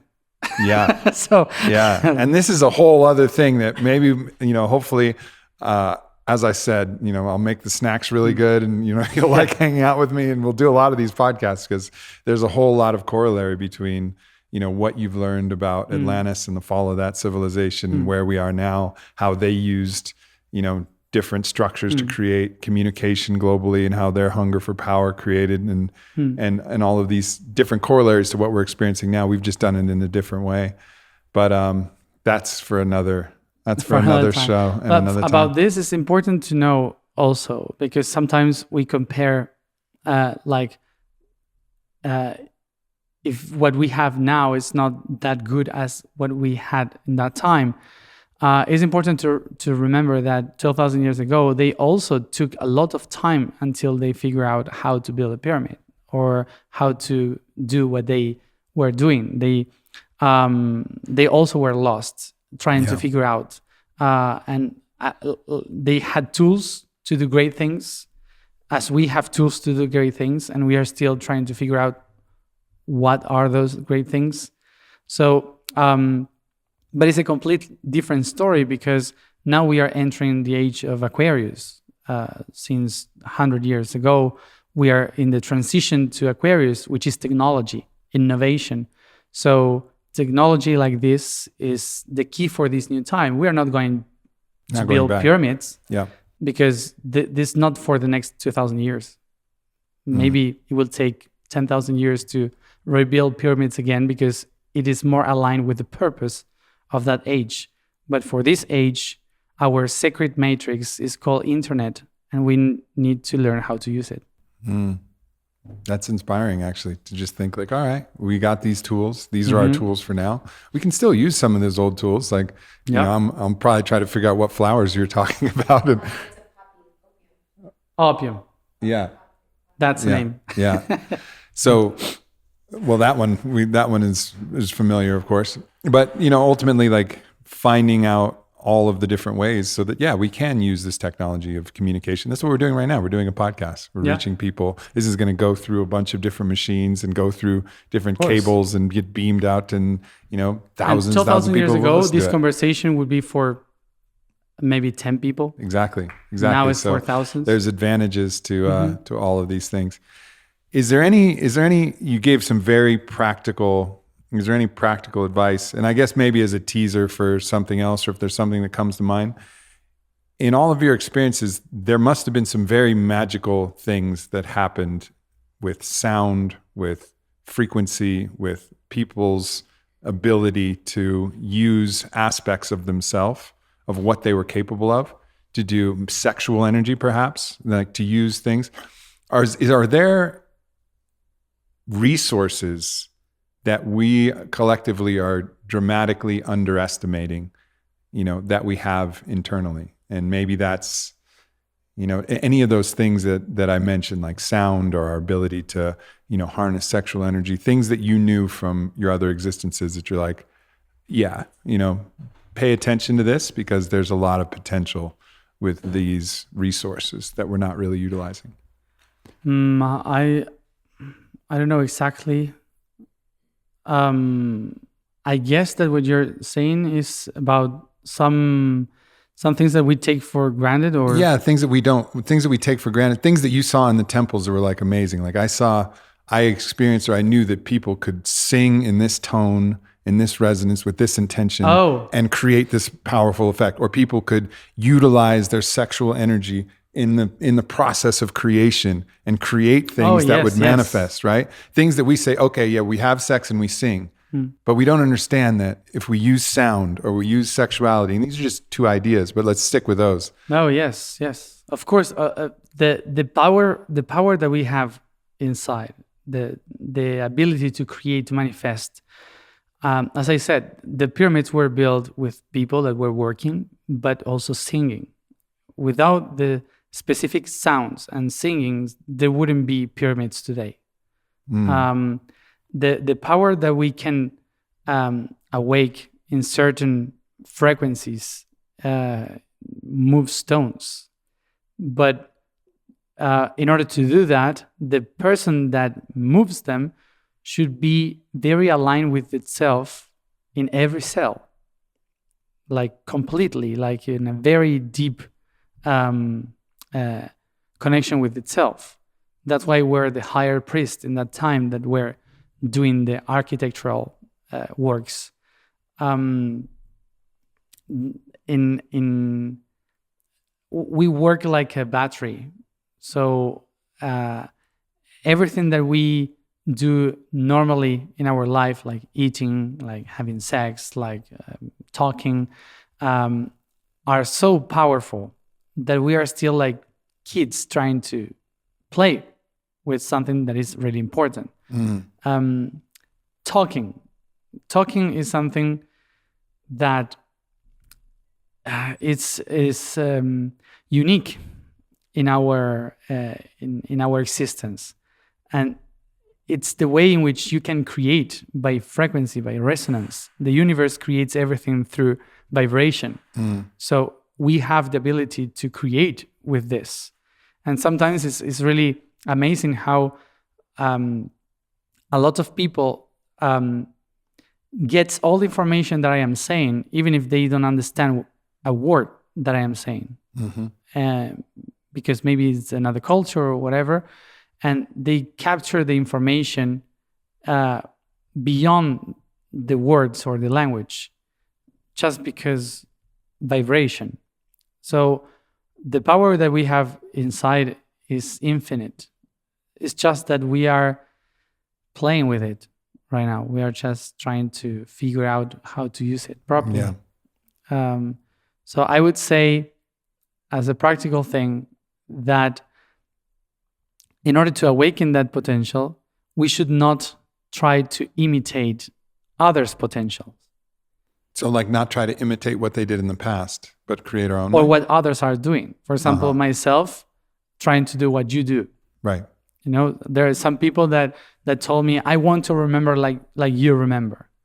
But maybe they do something that is amazing and they are losing their time trying to do something that is right. the potential of others.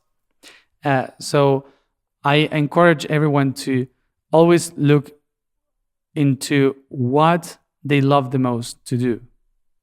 So what is what you like the most? What is what you are good at? And sometimes we don't even think that thing could change many lives. Yeah. Like maybe someone is, I don't know, I'm really good in cooking a specific thing, for example.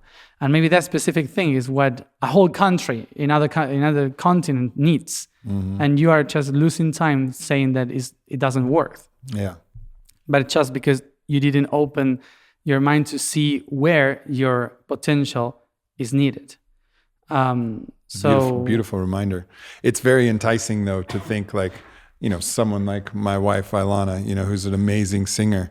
You know, I don't want to say that she's thinking about this, but I imagine when you said people were building the pyramids by singing with the rocks, I imagine that at some point you were like, I wonder if I can sing the rocks. And I could just see her outside in our yard singing to our boulders and moving rocks.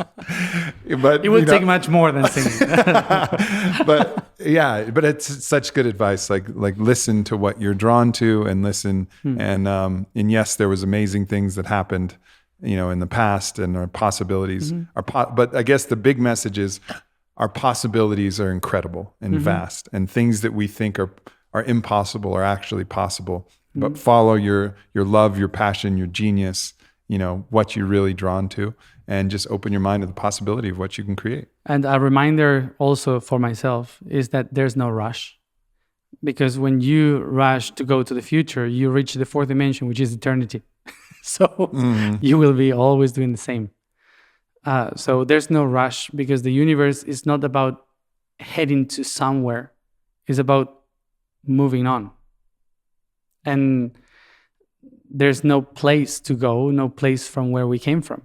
It's a constant. That's the universe, a constant of time and space. So there's no end to this. So if we do everything what we do in order to finish something or to reach a point, we will never be happy, because there is no point in the universe. I need that as like a ringtone. Every time someone texts me, there is no rush. There's no rush. Yes, I'll get back to you sometime. There's no point. Yeah. Well, thank you so much. This is a beautiful, enlightening podcast, and hopefully, I know we get to talk to the Fit for Service community tomorrow. I'm really excited about that, and yeah, just thank you for sharing this as your second job. First job being a portal. We'll talk about that at some point, but your second job's pretty great too. Okay, I appreciate you teaching. And is there anything that you want people to be aware of? Any projects that you're working on? Any help with your portal that you need? Well, yes, I actually do. I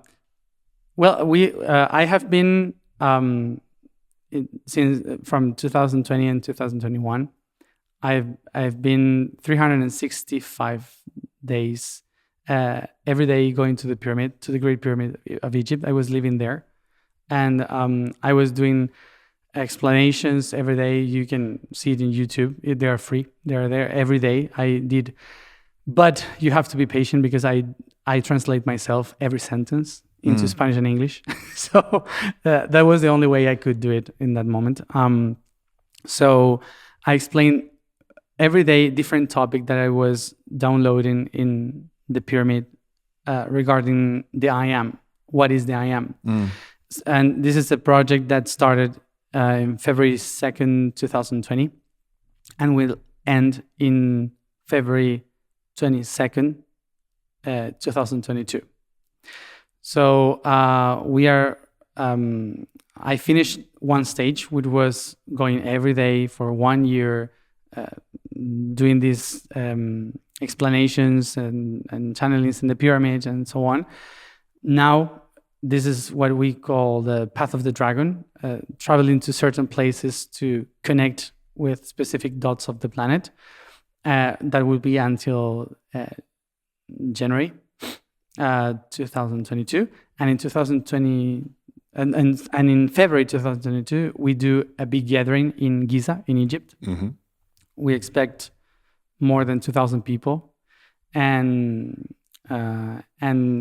we are offering different types of ways to be part of, for those who are willing to do many things, and for those who just want to go to the meditations.